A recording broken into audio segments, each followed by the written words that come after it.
What's up, ladies and gentlemen? Welcome back to the Frozen Sodium Throne. As always, I am joined by Mr. Rurikhan. Rurikhan, how you doing, bro? I am doing better than you, apparently, because you can definitely tell by your voice that you have been sick, my dude. Yeah, I'm still sick. That's one of the reasons, by the way, guys, that this show has been recorded so late, is because so whenever Rurikhan's schedule isn't screwing things up, my sickness is screwing things up. So we've been having a hell of a time trying to find a day to record. So we're doing it now. I know it's not the normal time, but hey, you can find us everywhere you listen to podcasts or watch podcasts, Apple, Spotify, all that shit. Yep. Welcome back. We have a lot of things to talk about. Rurikhan, where shall we start with I think we start. We've missed so much. We start with Final Fantasy XIV 6.2, dude, because it's been friggin' awesome. I've been playing the crap out of it. I'm even addicted to something that I did not foresee, which is Island Sanctuary. I was even thinking about it last night before, as I was planning for the recording, that I was like, I could probably get away with playing Island Sanctuary while we are recording. And I was like, no, let's not do that. Let's actually focus on, like, Accolonn be making this amazing point, and I'd be like, okay, let me just chop down this tree, get some more island logs, renovate my cabin. It'll be fantastic. So, explain to me and the audience that probably don't play Final Fantasy, what the hell is Island Sanctuaries? Because I've known that it came to Final Fantasy, that it was a thing that they announced, but they kept it incredibly well hidden. No, not really. They actually did in the live letter. They pretty much showed like a huge chunk of gameplay. I just didn't watch that on purpose so that I could experience it myself. Because nowadays we have that whole culture of the now that everybody's like, oh, I need to know everything right now, right this second, right this instant. And I'm just like, no, I'd rather see it in the game when it actually comes out, because that way I won't have like already seen all of the gameplay and know what to expect. It'll be more a bit of a surprise. But I was a little bit, just a little bit disappointed by it, but it was exactly what I expected, which is it's very linear. So it's like, the idea is they give you an island, and it's an instance, and the island is massive. It's almost like a regular-sized Final Fantasy zone, pretty much. Okay. And you go in there, and there's like different modes that you can choose to play in. So there's actually like a thing that lets you choose, okay, you are in gathering mode. You are in capturing mode for when you want to capture animals, something like that. And depending on the mode that you choose, the things you can interact with in the island change. So for instance, if you're in capture mode to capture like animals, you don't see the gathering nodes because it's useless to you. You don't want to have like a bunch of stuff glowing on your screen when you're not intending to interact with it. If you change the gathering mode, then the animals you can no longer you can't see the names. You see the animals in the plains, but you don't see like the name of the animal, and you just see the things that you gather. So you choose between these different modes, and then you do the activities that the island has. So for starters, you'll start by gathering materials. After you gather materials, so you go in, you pick up some leaves and some trees and some stuff like that. Then you bring those back and they build a cabin, which is like your base of operations. Oh, okay. And then from there, you continue to grab more materials, and then you build more buildings. Wait, who? You said we? Then you we build the cabin, or they build the cabin. Is it like, are you alone there, or are you with people? They give you these little automaton dudes, like these little small the mammoths from Final Fantasy, which are like these little small dudes, almost like Lalafell size, but they're robots. And they do like all of the work in the island. You just give them materials and they do your building. They demolish parts of the island, because basically what you're doing is like you have this paradise and you're industrializing it. Like these mammoths are like, yeah, let's demolish this and make all kinds of buildings here. And I was thinking to myself, it's basically Factoria. It's like a Factoria weird crossover with Final Fantasy where I've never played Factorio, but maybe. I mean, yeah, but basically like build stuff and turn things into industry. But it is self-sustained. It has nothing to do with the rest of the game. It's own thing.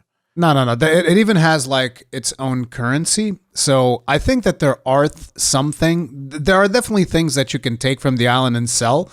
But these are things that don't have a huge impact in the economy. Because initially I was even surprised because I was under the impression that gunmetal black was like a very expensive dye, but it wasn't. The actual expensive dye is jet black. I don't usually care too much about dyes. I'll just pick like a color that I think is cool. But jet black dye is worth like 500,000 gil. The other one, gunmetal black, was actually like 11k or something. But I saw gunmetal black there as like an island reward, and I was like, holy crap, you can make a lot of money with this. And then I was like, no, actually you can't. Never mind. So there's not anything, at least from what I can tell so far, there's not anything that's going to significantly impact the economy. It's just something for you to do in your free time. And there is a little bit of customizability. But the thing that I was a little bit disappointed by was I was hoping there would be more freedom as to where you place the buildings. Like, almost like if you have a house in 14, you can kind of just like, oh, I'm going to put this chair here and then rotate it. Now I'm going to put a table here and then rotate it. And it's like, I don't want to have like all of that furniture, but I was hoping that potentially the buildings could be like that so that each island layout could be different from player to player. But no, it's like, here's a preset plot. This is where your building goes. You can maybe have different buildings in some locations, and there are these things called landmarks, which apparently, from what I've built so far, you can't have all of them, so you have to choose, okay, so in here, I'm going to put like a tree fort. Here, I'm going to put a bathhouse, which, by the way, when I built the bathhouse, I was like, this is every ERPer's wet dream, a paradise island with a friggin' bathhouse. Yes, they're going to love this stuff. So...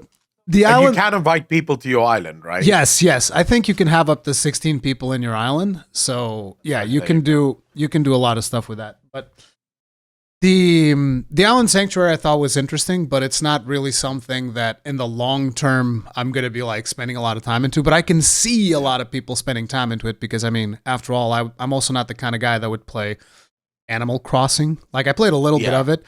And I was like, I can see the appeal, but it's not really for me. But I can see that the people who love those kinds of games are going to enjoy just like spending hours upon hours in the island. People have already overly grinded it, which is like there's a little bit of EXP you gain every time you gather. But most of the really big things is like, oh, you built this thing and this thing takes a certain amount of time to build. And that gives you a huge chunk of EXP. And that's kind of like the intended way that you're supposed to level it up. But some people have just gone full degen and like, no, I'm going to just strip mine this island until I level up. Because, say, for instance, you do 10 gathers, and the stuff that you gathered before is already respawned, so you can keep gathering and gathering and gathering and gathering and gathering. Right. It doesn't end. So, you can it's literally infinite. I don't know if it's like 10 gathers or 20 gathers, but there's basically a cycle where everything that you've gathered instantly respawns. There's no like, oh, you have to wait for this to respawn. No, it just respawns, so you can keep gathering forever if you want to. So some people have gone full degen and just like maxed out their island by just gathering. And I was like, hey, if that's what you enjoy doing, you go and you do the thing. But some people... are not happy with the fact that they feel like it is time gated because the big chunks of EXP, they take a while. But it's one of those things where there's no real player power to be had there. There's a couple of rewards that you can get from the island, like in the form of cosmetic things. And even those don't look like super amazing, especially when you have the current raid armor that's got all the glowy stuff on it. So it was just a neat little side thing. I enjoyed playing it. And every now and then I go back and I do that. I did the MSQ, which I'm not going to talk about because spoilers. Yeah. But it was around, I think, 4 hours. I think it was more than 4 hours for me because, I'm taking it at a leisurely pace. But it was like straight up, I'd say someone who's zooming through it and just watching cutscenes. It's anywhere between 3 to 4 hours. It included a dungeon, a trial, and it was really interesting because there's connections to the places that you go there that were, you kind of like... You've done things in that place in previous expansions. So, yeah, and everybody knew where we were going since the previous patch. So it was interesting to go there and see what things look like. So that's the MSQ. I thought it was really cool.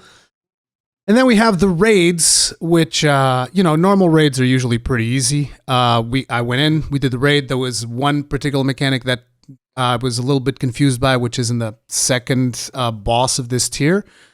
But yesterday I went and I did it again, and it was pretty much solid.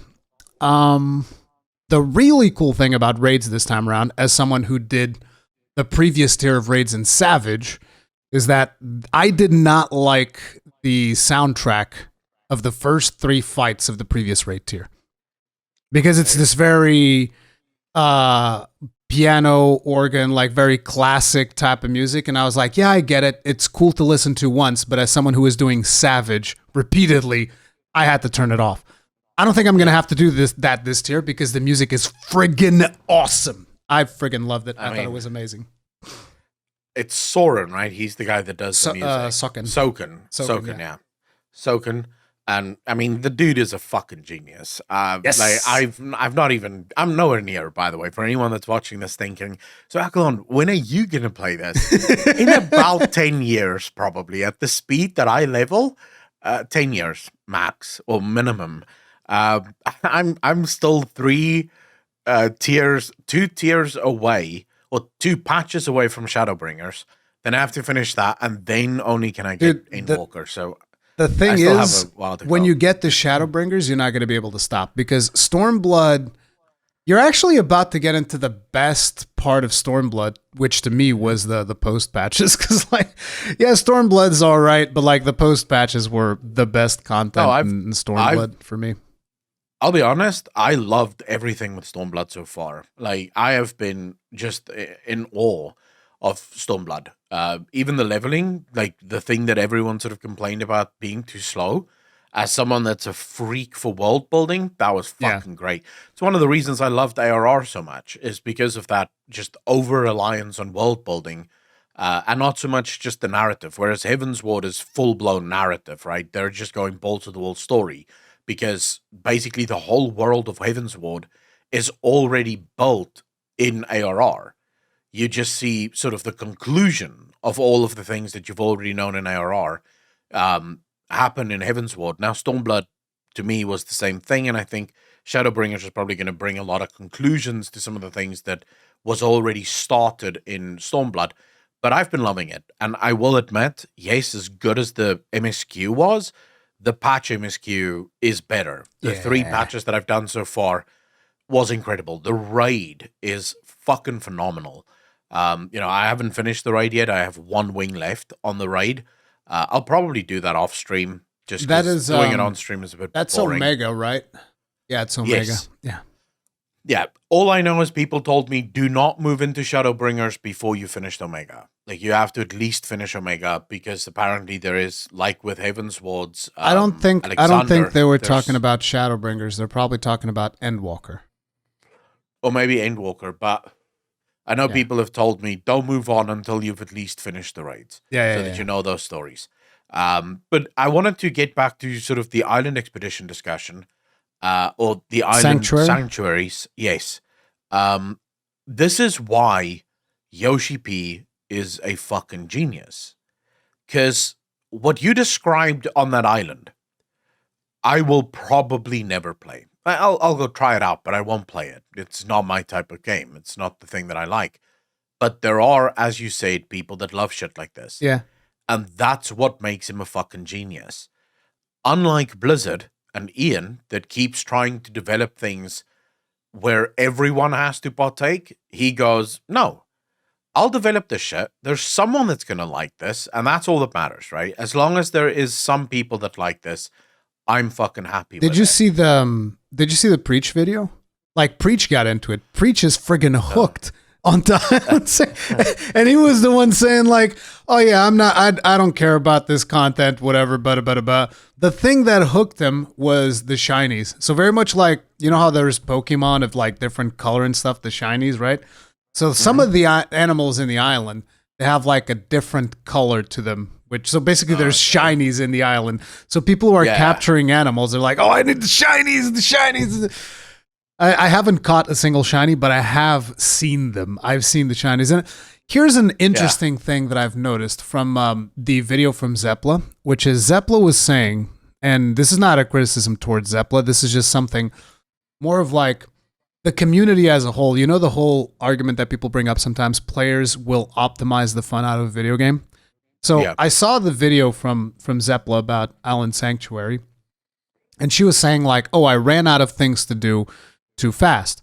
And then she brought up a list of the, you know, the shiny animals that she wanted to go get in the island and stuff. And I was like, well, I mean, you looked up a list of where to find these animals. Like, the whole point of this content is like you go and you explore the island, then you see where the... Exactly. But players, like, you know, they start optimizing. Like, okay, here's the list, here's the coordinates, here's where you find them, here's when they spawn. Yep. And it's like... I haven't seen any of that stuff because, like, hey, if I find them, I find them. If I don't, I don't. I don't even know if you. I do think that you get different materials from them, so there are like things that, you know, there is an advantage to picking them up in terms of like the things you can do in the island. Again, nothing that bleeds over to the rest of the game, but it's just kind of weird to me because this is the most lax content imaginable that you can have, and people are really like, no, here's what you gotta do: build this structure, then you gather these materials in this spot. And like, so, you see, the this problem, doesn't even matter. But this is the thing, right? It's sort of the degeneracy of gaming, right? And this is where degeneracy meets development. If you develop with the idea of limiting that degeneracy, you tend to piss off the player base. This is what WoW have done many times over, where they try to design the game. So a good example of this in Shadowlands was the Conduit Energy. Conduit Energy was a direct design to stop the degeneracy of Mythic Plus and Mythic Raiders constantly changing their conduits, right? They didn't want you to feel like, oh, I have to go back now because this is the next dungeon and here I'm going to need these conduits. They wanted to stop you from doing that. The problem is, now you've stopped someone from being degenerate, which they should have every right to fucking be. So I like the fact that there's no limitations, but then sadly, those degenerates are the ones that go, fuck me, I don't have anything else to do because I've looked up how to do everything. But there's no way to stop that, sadly. I think that the way that they did it in the island is actually okay, because they didn't do it in a way where, okay, it's super hard to get these shinies. From my understanding, like, they spawn very regularly. So even someone like me who's not paying any attention to that, and I'm probably not going to look up any guides, it's whatever, I could potentially grab all the shinies just by like roaming the island and paying attention to things. Because I've heard that they respawn like every 15 minutes or something like that, and it changes the three. Supposedly there's like 3 shinies available at any given time, and they change every 15 minutes or so. And you can cruise the whole island in 15 minutes. It's not even a problem, especially after you eventually unlock flying, which you'll be able to unlock flying in the island as well. But it's like, I think the way that they've done it is cool. But like I said, this is going to be content that's not going to be for everyone. So it's whatever. It's and I also think people need to. It depends on, because sometimes Yoshi P and the team keep things updated. Other times, like for example, the deep dungeons have existed in the exact way since they were introduced. They were built to be forever content, and that's how they've run. But Island Expeditions or Island Sanctuary, most likely, from what I could see and what I heard from Yoshi P, this is the start of it. So this is where they begin. This is the first patch. This is the foundation. From here, I imagine there's going to be many more updates, many more things added over time, which is good, right? Because that is going to become a new way to play the game. Soon, you're going to have people that do nightclubs in Final Fantasy. You're going to have the people that do housing, and then you're going to have the people that do islands. There's already that's someone just going to be the thing. There's already someone in my free company that was it yesterday? No, I think it was the day before. They were saying like, "Oh man, I need to get more item level so that I can just finish the MSQ, because you need a certain item level to do the trial in the MSQ, and they didn't have enough."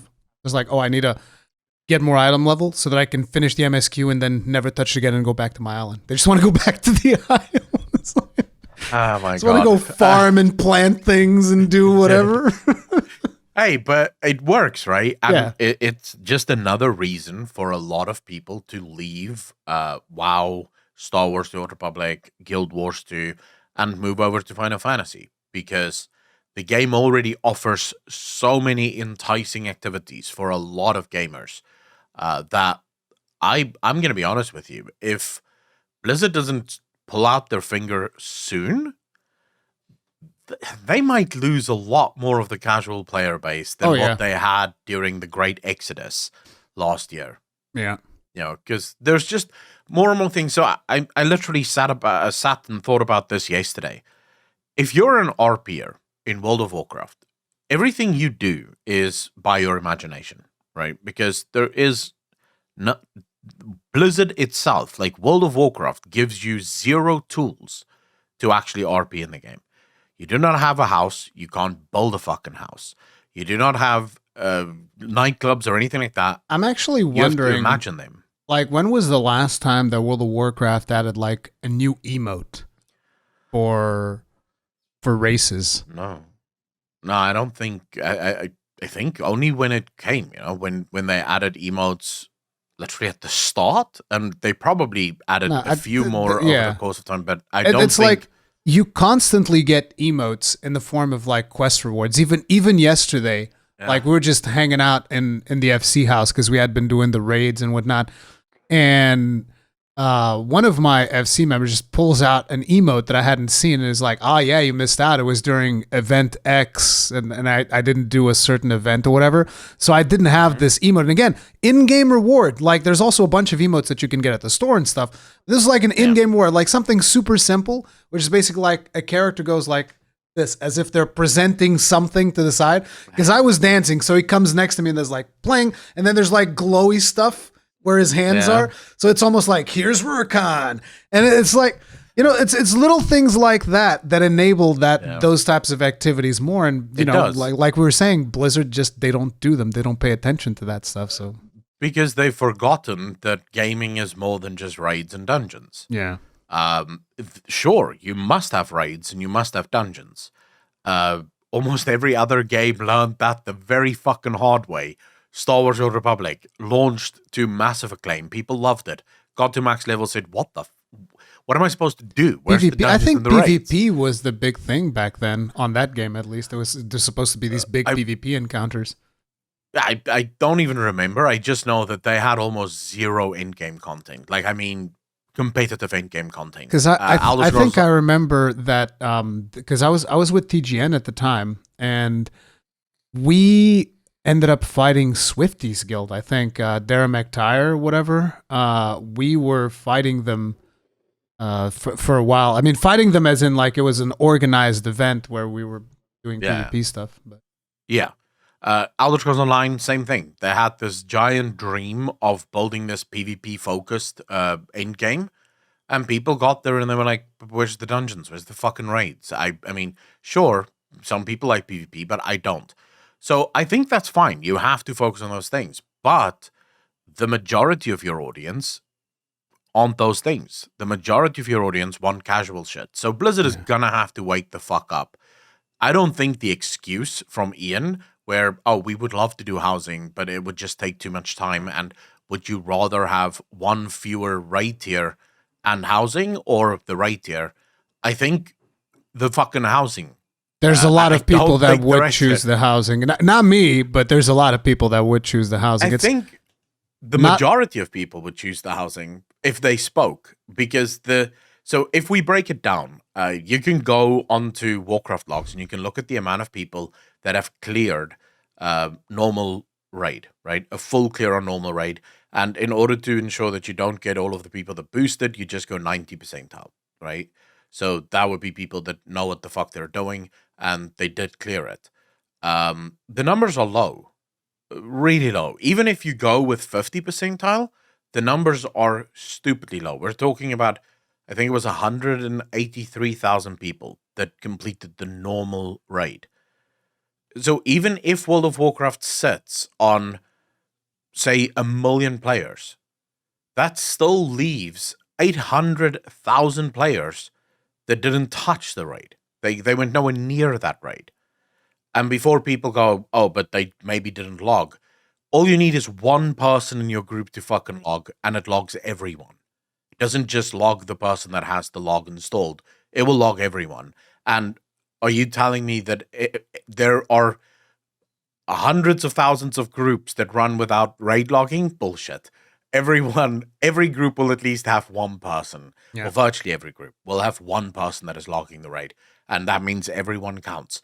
The numbers are seriously low, and it's supposed to be. Almost every other game, the end-game player base, the people that do sort of hardcore or, let's say, quote-unquote hardcore, non-casual content, is usually between 10 and 20%.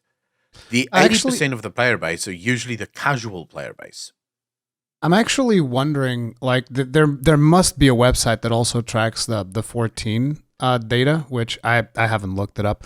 But I would be very curious to see how many people clear normal raids in 14, because I'm sure it has to be a lot higher, because it's just, you can queue into it. You can just straight up queue into it, and it's not a complete shit show like LFR. You just queue into it, and you actually do the mechanics. You see players do the mechanics, and when they don't understand it, there's usually a conversation where people are like, hey, listen, try doing like this, whatever, and people usually figure it out.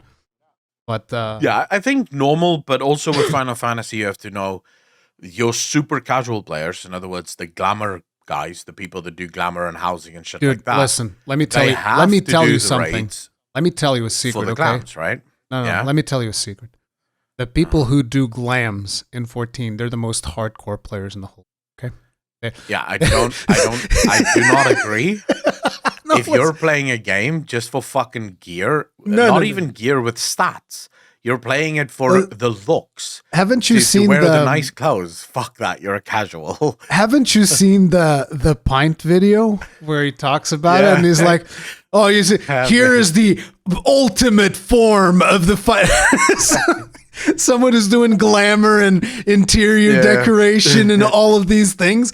Like, dude, they are more hardcore than I am. I guarantee you, dude. Like, the amount of time that someone will spend working on a glam, I'll be like, this piece looks good. This piece looks good. Yeah, that's my glam now. But remember, when I think the part of the problem here is that we as gamers no longer really, because it used to be that casual meant someone who just casually played the game, right? Yeah. So someone who would put in less than 8 hours a week would be considered a casual, and then more than 8 hours would be considered, semi-hardcore, and more than 16 hours a week would be hardcore. But I think those terms are changing. So when I refer to casuals, what I'm referring to is your motivations for playing the game. So if your motivations for playing the game is to do the ultimates because you want that challenge, so you want to make it as hard as possible for yourself because you need that challenge, that to me is the hardcore approach, right? So it's the equivalent of someone playing Mass Effect on the hardest difficulty there is. I mean, why would you do that? The game is all about the story. It's about the dialogue and the cutscenes and the story. But you're playing it on the hardest difficulty because you also want that challenge from it. Yeah. That makes you hardcore versus me, for example.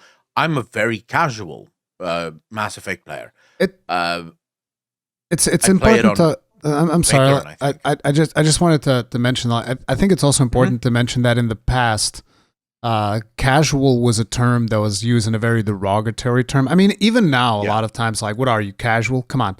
There's still, that's not the way in which we're using it. We're using it strictly as a classification of how you choose to engage with the game. And it is not intended as like, oh, casual players. Jeez. No. I'm a casual player. I'm a very casual player because the things that I care about is no longer doing the hardest raids in the game or being the best PvPer in the game. I want to see the story. I like the sort of more relaxed content, and that makes me a casual, in my opinion. But Final Fantasy does a very good job of utilizing that casual audience because of, well, how they play the game. But I would argue that it would still be, because you do have FF logs, which is Warcraft logs, but FF logs. You could probably go check there how many people have done the newest raids on just normal difficulty. And you're going to be surprised at those numbers. If Final Fantasy is housing 2-3 million players right now, I would argue that probably 200 to 300,000 people would have cleared those raids. Yeah, because you also have to keep in mind that, for instance, just to do the MSQ, which is pretty much mandatory if you want to experience the next expansion, you have to do the MSQ. You will have to have done the trial. So the trial in this MSQ is pretty much on the same level of difficulty as the raids. Like it might be slightly. To be honest, I can't even tell much of a difference in terms of how challenging one or the other might be, more or less. Yeah. Because I think that they're pretty much on the same level. It's all about like, hey, here's a mechanic, figure out how this mechanic works, and don't die. That's pretty much it. So you look at the mechanics of the trial, and you look at the mechanics of the raid. Sure, the raid might have a couple of more mechanics, but difficulty-wise, it's not that different. So if you're capable of clearing the MSQ, you're capable of doing normal raids. Yeah, but I mean, it's up to each person how they want to play. I just think if World of Warcraft doesn't wake up fucking quick and realize that it's not going to go well for them if they keep ignoring the actual player base, if they keep ignoring the casual player base, it's not going to go well. And it's going to continue to go badly because, well, if you're a RP player in World of Warcraft right now, and you look across the aisle to Final Fantasy, you go, well, I have a house. Yes, it's pretend because there's other NPCs in there that's their actual house, but I pretend this is mine. I can't close the door. I can't put furniture down. I pretend that I put all of this shit down. If I want to marry someone, I pretend to marry someone. I don't get anything in the game. There's no items that can prove that we are married, except for the tuxedo, and I'm not even sure if World of Warcraft has a wedding dress, to be honest with you. So everything is pretend. And then I look at Final Fantasy, I'm like, dude, these people get emotes that allow them to express themselves better. They get gear that allows them to express themselves better. They get to build houses, fucking free company houses. They get to have islands, for the love of fuck. They don't have to pretend because the company is actually giving them the tools to make it real. Why would you continue to play WoW at that point, right? And it is going to start creating a lot of problems, especially since you now have rumors that Star Wars The Old Republic might be picking up Steam again. There's been rumors that they want to do a full overhaul of the graphics, of the engine, of everything, and bring the game into the fucking 21st century. Even though games is 21st century, that game looks like it was in the 1800s.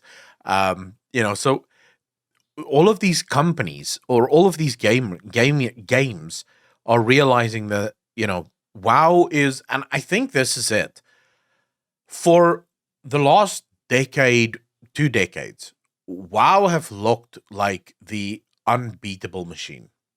It was the Ivan Drago of the real world. It was the guy that killed Rocky's friend and just looked like the Russian that can't be beat.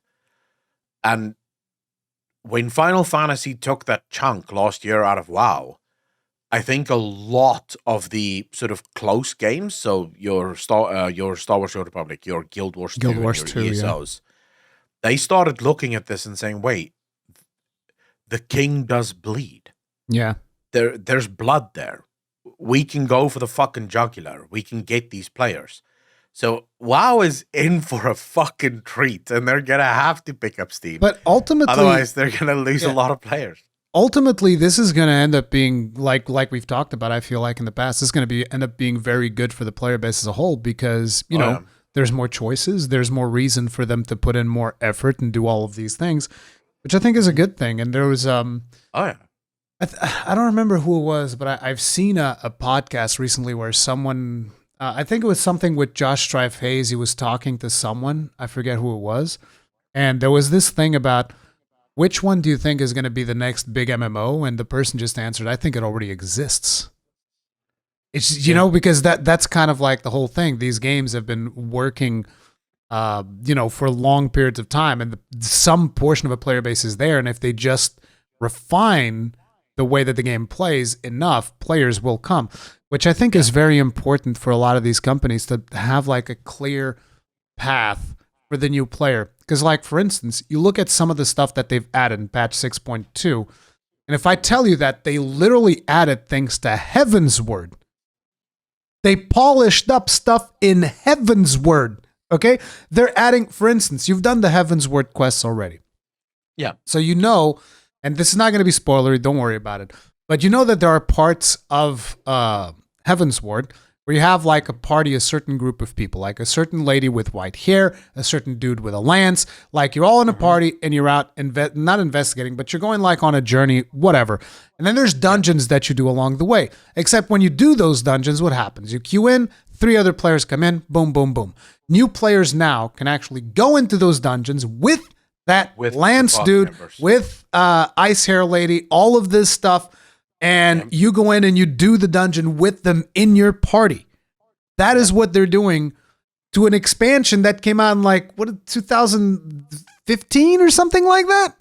It's like 7-year-old content and they're patching it out. On the patch before this, they added, on 6.1, they added new things to Realm Reborn, where they added like a trust system for Realm Reborn. What that means for people to understand is like, you know, sometimes you're in an MMO, and there's a dungeon that nobody's doing because it's like super early on. But in 14, those dungeons are mandatory. You have to do them in order to progress. Well, with this system, they're going to give you NPCs so that if you don't, like say you don't have a friend that can queue in with you or whatever, and you just feel like, oh, I just want to do this story now. I don't want to bother other players. I want to take my time through the dungeon. Boom, you go in with trusts. You're done. You have a group of NPCs that goes through. It might be a little bit slower than it would be with a group of players, but you can go and you can do it. And sometimes those NPCs will even be characters that you engage in during the story. And it makes sense. So you see, the point that I'm trying to bring is like Final Fantasy XIV is constantly looking at things and thinking about, okay, what is the new player experience like? What can we do to improve on the experience of the new player? They've... A while ago during Shadowbringers, they completely revamped Realm Reborn and took away a bunch of quests that they thought were like, these quests aren't necessary, let's get rid of them. And I believe that within the next couple of years, they're probably going to trim more quests out of Realm Reborn. I'll say they'll even trim quests out of Heavensward, probably Stormblood. I think they're going to trim a whole lot more quests to streamline the process of having a new player go into the game. Now you look, for instance... at Guild Wars 2. They don't have to do that as much, I feel like, because Guild Wars 2, pretty much the current way that it works, it lends itself to allow a new player to just like get to max level reasonably fast, so it's not even a problem. Once you get to max level, all you have to do is pick which expansion do I feel like enjoying, because expansions don't gradually increase your level. You have the base game, you're at level 80, and then horizontal progression. It's just content. You just do the content for the story and for the rewards, like eventually the flying mounts and all of this stuff, right? And then in SWTOR, I don't know what the situation is there, but that is something that they need to look into if they are revamping to moving forward. It's like, okay, how's this going to work? How is the new player experience going to be? Do they play the origin story? I think they should, because the origin story is amazing, but I don't know how the rest of the stories of the other expansions have been. And then you look, for instance, at World of Warcraft, and it's like, well, what's the new player experience like here? And the new player experience of World of Warcraft is Exile's Reach, or whatever the hell it's called. And then BFA. The best way to describe the new player experience for World of Warcraft is what new player experience? Yeah, exactly. See, that's... Even Chromie time for a brand new player, I feel like, is probably terribly like it's probably going to be what is the thing that I'm immersion breaking.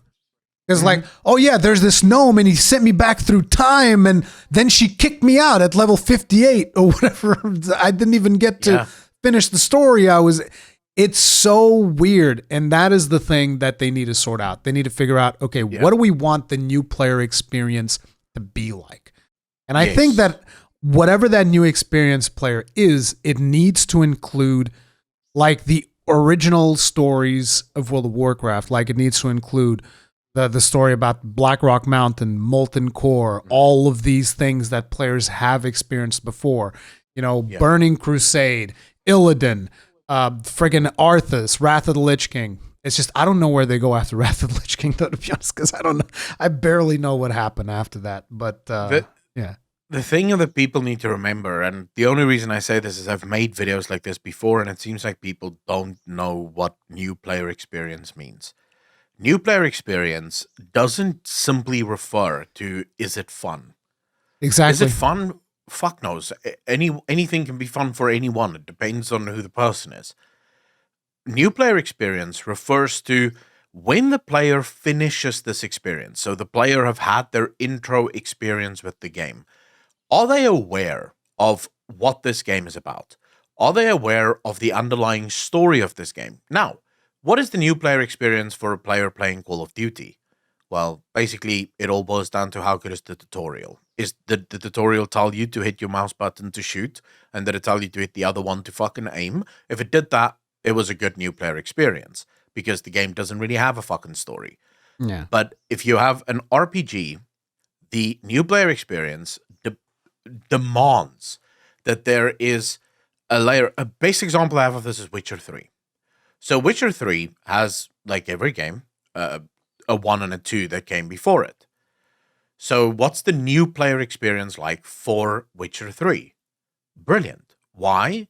Because all throughout the game, they make references to the old things that happened where it's relevant. So if you haven't played Witcher 1 or 2, but there is something that happened in those that is important for you to know in order to fully grasp what the next part is, they will reference to it. So in the dialogue, you will learn something like, oh, so this is what happened. Okay, that makes sense.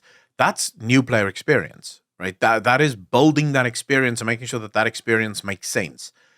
World of Warcraft doesn't have that, because even if you said, all right, I'm going to level and then I'm going to go straight into vanilla. I'm going to finish Exile's Reach and then I'm going to go to vanilla. Well, you're not really going into vanilla, because you're going into the vanilla version of Cataclysm. Yeah, Cataclysm vanilla. You're not going into vanilla. So you're getting two stories. Some of the zones were unchanged in Cataclysm, so you're getting the old story there. But then some of the zones, like Stone Talon Mountain, was completely overhauled during Cataclysm. So you're getting a completely different story there. Okay, Yeah. so that doesn't make sense. You start on TBC, but then you miss everything that happened in vanilla. You're now only getting the stuff that happened in TBC. You start in Wrath, now you've missed 2 expansions. Cataclysm, well, fuck. Now you're getting somewhat of a decent story, because at least the zones there Makes was sense. designed for it, right? But that doesn't matter, because you've still missed a bunch of the things that preceded that. So that's what new player experience means. It means how familiar are you with the world that you live in by the time you get to the end game. In World of Warcraft, that's 0. Almost all other games, Star Wars. I feel like 0 is a bit of an exaggeration. Like, you do have a notion of, but at least the current threat. Like, if you go through Battle for Azeroth, you'll know about, like. To be honest, I don't remember what. Yeah, but you'll know, talk about. You'll know the current threat. It's just the problem is you don't have like any. You don't have investment in the world. I feel like, for instance, you and me. We have investment in World of Warcraft. Why? Because we played vanilla, we played TBC, we played Wrath. We're invested in that world because we've lived those experiences in the game when they were relevant. A brand new player, 2022, what is their investment in the world of Warcraft? Like BFA? Well, like as even Josh pointed out, because Josh Strife Hayes, he started playing during BFA. I think that was the first time he played World of Warcraft. And he was like, oh, it said Battle for Azeroth. I thought it was going to be a Battle for Azeroth. It didn't say anything about old Mayan gods and dinosaurs, which is what he got. Yeah, but here's the thing. Even if we ignore all of that and we say, at least the current threat, literally from the first minute, you encounter characters that you have no idea about. Right? Yeah. So Jaina, who the fuck is Jaina? If you're Alliance, if you literally started in Exile's Reach, you have no idea who Jaina is. You're told to care about characters like Kalia Menethil. I still don't care about Kalia Menethil. I guess. Yeah, but I mean, Arthur's sister or whatever. I guess. Yeah, but that's down to Blizzard's shitty writing. Yes. I'm talking from a new player's experience. Yeah. You don't know about Arthas. You never did the Wrathgate scenario. You never did ICC. You didn't take down the Lich King. You don't know anything about this. You didn't do the Plague Lands to see the story of Arthas and how he became the Lich King. You did none of that shit, right? So you have this bitch that somehow is important because she was raised from the fucking dead. Her name is Kalia Menethil. Who the fuck is that? I don't know. You don't know about the Menethil's line to Lordaeron and the importance of Lordaeron. You don't know who the light is, so you don't even know that this is a light forged undead. Fuck knows, who cares, right? You're introduced to all of these stories that you have no relationship whatsoever. Then you get to N'Zoth, Old God. But this is the third Old God that we've encountered on Azeroth. It's the fourth overall. You don't know any of that.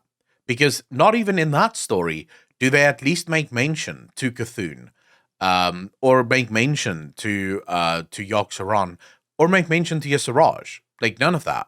The only mention you get is if you happen to be playing a priest and you have Xal'atath, and Xal'atath sort of talks about the other old gods that were there.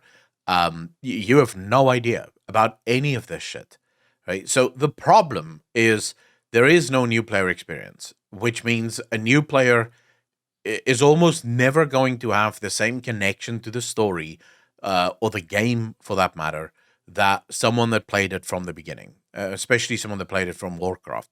So I do think Blizzard needs to do a lot with new player experience.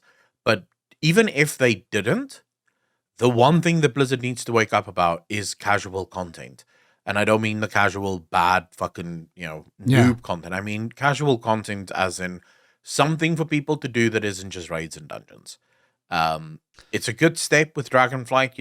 They're working on the open world. They're giving people Pokemon Snap, even though it's not called. There's a lot of like people that have been putting out videos about because now that all of the zones are open in the alpha and stuff, there's a lot of people that have been putting out content talking about what the end game of, at least the end game of open world is going to be like, which is essentially like Renown, but not the. For starters, we don't know if that Renown is going to be time gated in any way. I don't know if that's been confirmed or not. It looks like it isn't, right? Because it's 30. Yeah. It's 30 levels of renown for each of the factions. So there's like how many factions? It is my 5? Understanding. It's 5 factions. Yeah, 5 Dragonflights. So for my people, understanding is that you can grind the fuck out of that. Yeah, that's my understanding. So for people that are not aware, so the way that it's going to work once you actually finish the main campaign or whatever, you're going to have 5 factions, like one through each of the zones. And then you just do stuff in that zone. And as you do that stuff, you earn renown for that faction. And as you earn renown, you unlock little rewards, like little cosmetic things, little whatevers. It doesn't seem like they're going to take that idea that you had like a couple of podcasts ago where you were going like, oh, dude, they should give like specific outdoor gear that maybe would make you jump higher, run faster while you're in the outdoors. Yeah. I thought that was very creative, and that would have been like something really cool to do. That is not going to be the case. You do have quests that improve your wyvern riding, which is probably stuff. I keep saying wyvern riding. It's the Monster Hunter player in me. It's not dragons, it's just wyverns. Everything is wyverns, man. Yeah. But you're going to improve your dragon riding, so that's probably going to be something that a lot of people are going to be doing. But that seems to be the majority of the open world content. Now, the question then kind of becomes, well, what happens when you get those 30 levels on all of those factions? Like, what do you do then? Well, we're going to have to wait and see. We know that there's the Pokemon Snap thing, which I don't know what it's called yet, but hey, there's the rock climbing thing that I think the rock climbing is just going to be a part of like world quests and stuff, right? That's what I would imagine. I think so, but I also think it has something to do with jumping puzzles. Like there's going to be specific places that through a combination of jumping as well as rock climbing, you can reach the top, right? And then obviously the dragon riding thing is going to be a thing that is in the end game. I think people shouldn't go into this expecting too much, because this is, like, again, this is the same with the island sanctuaries. This is the foundation. So what I want to see now is when 9.1 comes around, 10.1 comes around, to the how do they BTR, iterate on all of this? Yeah. Is there more stuff now being added? Are they growing this? Or is it just a case of, oh, by the way, we've added 50 new renown levels? Get fucked, bro. Yeah, like, you can add 50 new renown levels, but I need to see more activities in the world. Yeah, yeah, exactly. I wish we would see changes in the world, like physical changes as you go through it. There is apparently some physical changes as you go through the renown levels, but I probably not as much as I would hope. But no, I'm just saying that's literally the only point of this. Whenever Rurikhan and me start discussing philosophy, we can go very long on a single topic. Yeah. But the only point really with this brief Island Sanctuary deviation that we had, 50 minutes of brief deviation, is Blizzard needs to wake up. Yeah. There's a lot of games grinding down at speed, trying to overtake them. Like they're going to. I'll tell you right now. For instance, in my case, I'm gonna be doing Savage in 14. I currently still haven't finished Xenoblade 3 because 14 interrupted my my Xenoblade 3 playtime, and I still have Monster Hunter stuff to do. But as things start winding down, as they eventually will once I actually finish Xeno 3 and whatnot, and go into maintenance mode on 14 to just raid log. When that happens, I was thinking, like, what would be the next thing that I would want to dedicate some time to? And I think the first thing that comes to mind is actually Guild Wars 2. I want to go back into Guild Wars and play more of that because that's just a really fun, just go in, do a bunch of stuff, get out, not really a big deal. I don't think I'm going to, like, hardcore raid or get into dungeons that much because the way in which Guild Wars 2 does dungeons in groups, if you don't have like a pre-made group, it's gonna be a bit of a pain, and mostly it's people just selling runs, and it's like, well, I don't want to carry through a run. That's not fun. Yeah. So I don't know. I don't know how I'm going to be doing that. But and again, this is the notion that I have from my experience. I could be completely wrong. The game might have completely changed, but that's the experience that I've had with Guild Wars 2 in the past. But I do want to go in to do like the world activities and whatnot. I thought they were cool. So there's that. I think I wanna well, right now I have so many things that I need to do. Yeah. Because I'm on a bit of a Warhammer bend at the minute, so it's actually why I bought the fucking Kindle. That MMO doesn't exist anymore, so you don't have to worry about that. Yeah, I mean, true, but they have a few games that I have to play, like Space Marine, and Warhammer with 1, 2, and 3. That's for fantasy, and then I just bought Battlefleet Gothic Armada 2. Such a cool game, like very cool concept for an RTS game because it's a spaceship fighting game. I don't know if you've ever played that. I haven't, but it's mostly strategy stuff, right? RTS. It's sort of like, think of turn-based, right? So the map is turn-based in that you capture systems, and then these systems have like planets on them that will grant you either money plus resources, replenishment and resources and all the rest of it. And then you have to make those systems safe by putting up turrets and space worlds and shit like that, or space stations and shit like that. But then you also have to build your fleet. So you need like a bunch of ships, and then a fleet will consist of like a number of ships, support ships, attack ships, ram ships, and all the rest of it. And then the battle is just this giant square with like steam clouds and fucking asteroid patches and stuff.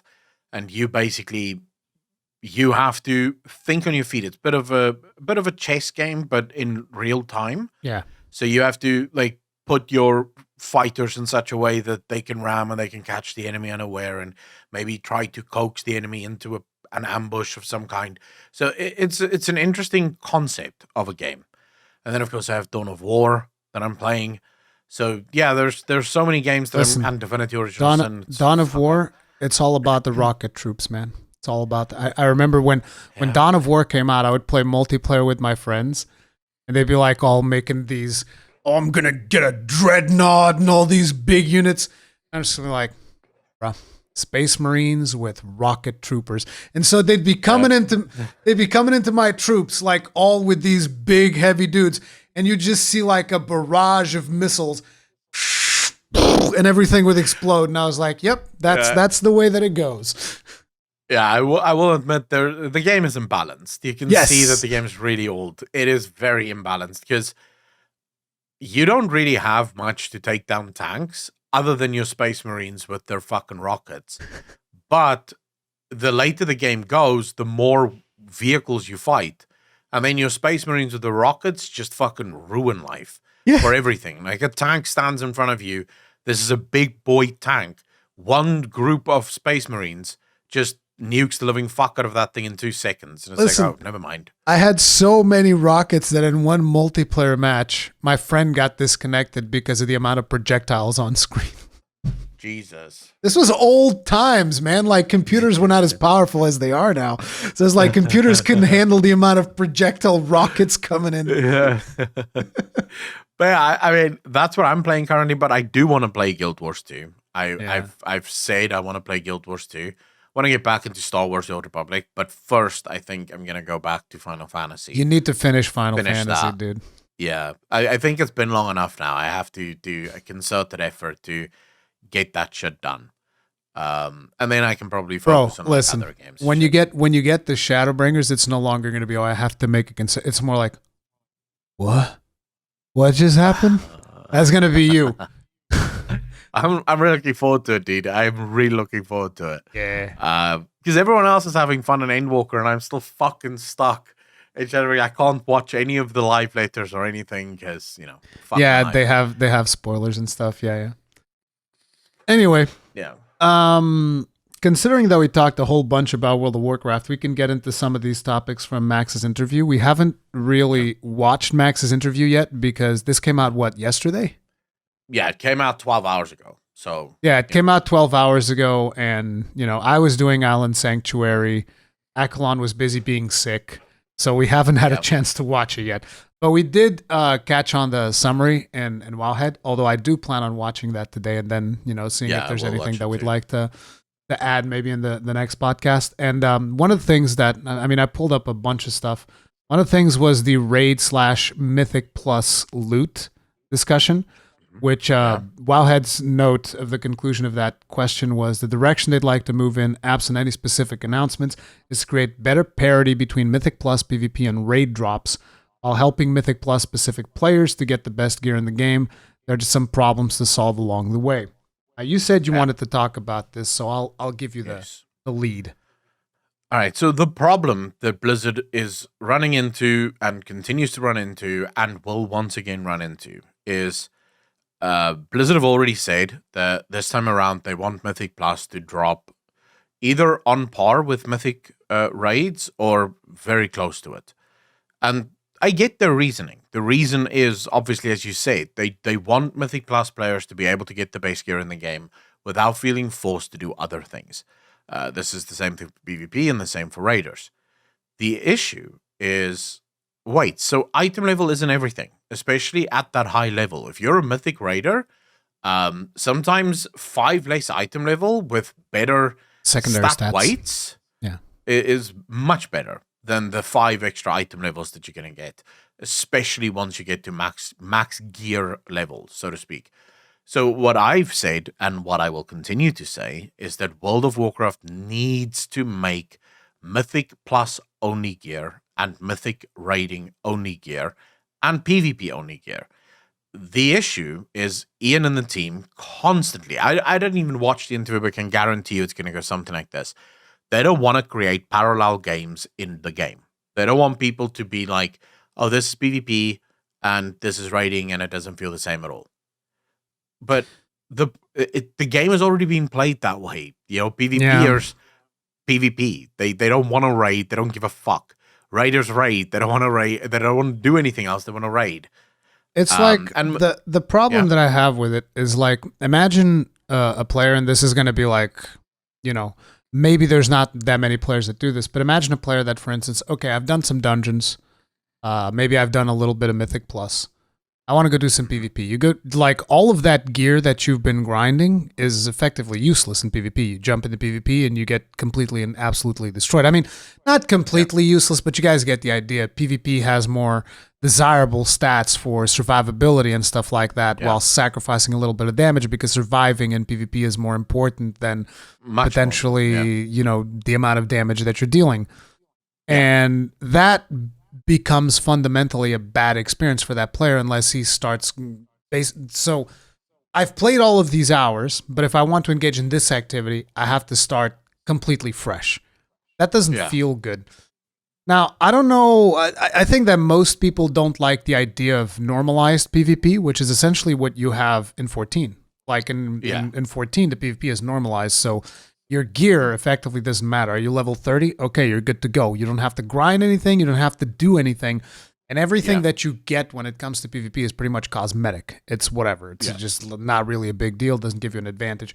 There's no actual progression in PvP besides you improving as a player. From what I can remember, at least. I don't think there is. Yeah, that's exactly it. There's no gear, nothing. So it's like I don't know how people would feel about something like that.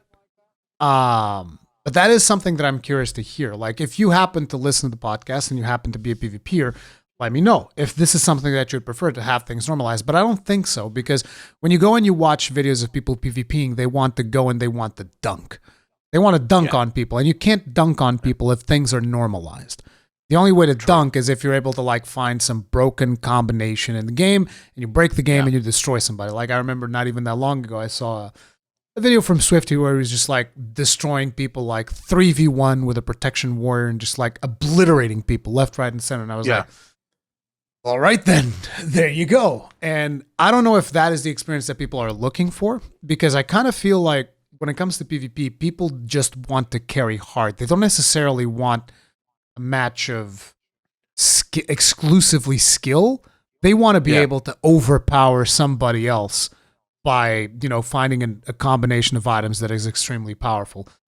Yeah. And I'm wondering what is the main appeal of PvP from a player perspective, if that is what they want, or if they want a match of skill. Because to me, when I think of PvP, I think I want something that is a bout of skill. If I'm more skilled than the other person, doesn't matter what gear they have, I'm going to win. If they're more skilled than me, doesn't matter what gear I have, they're going to win.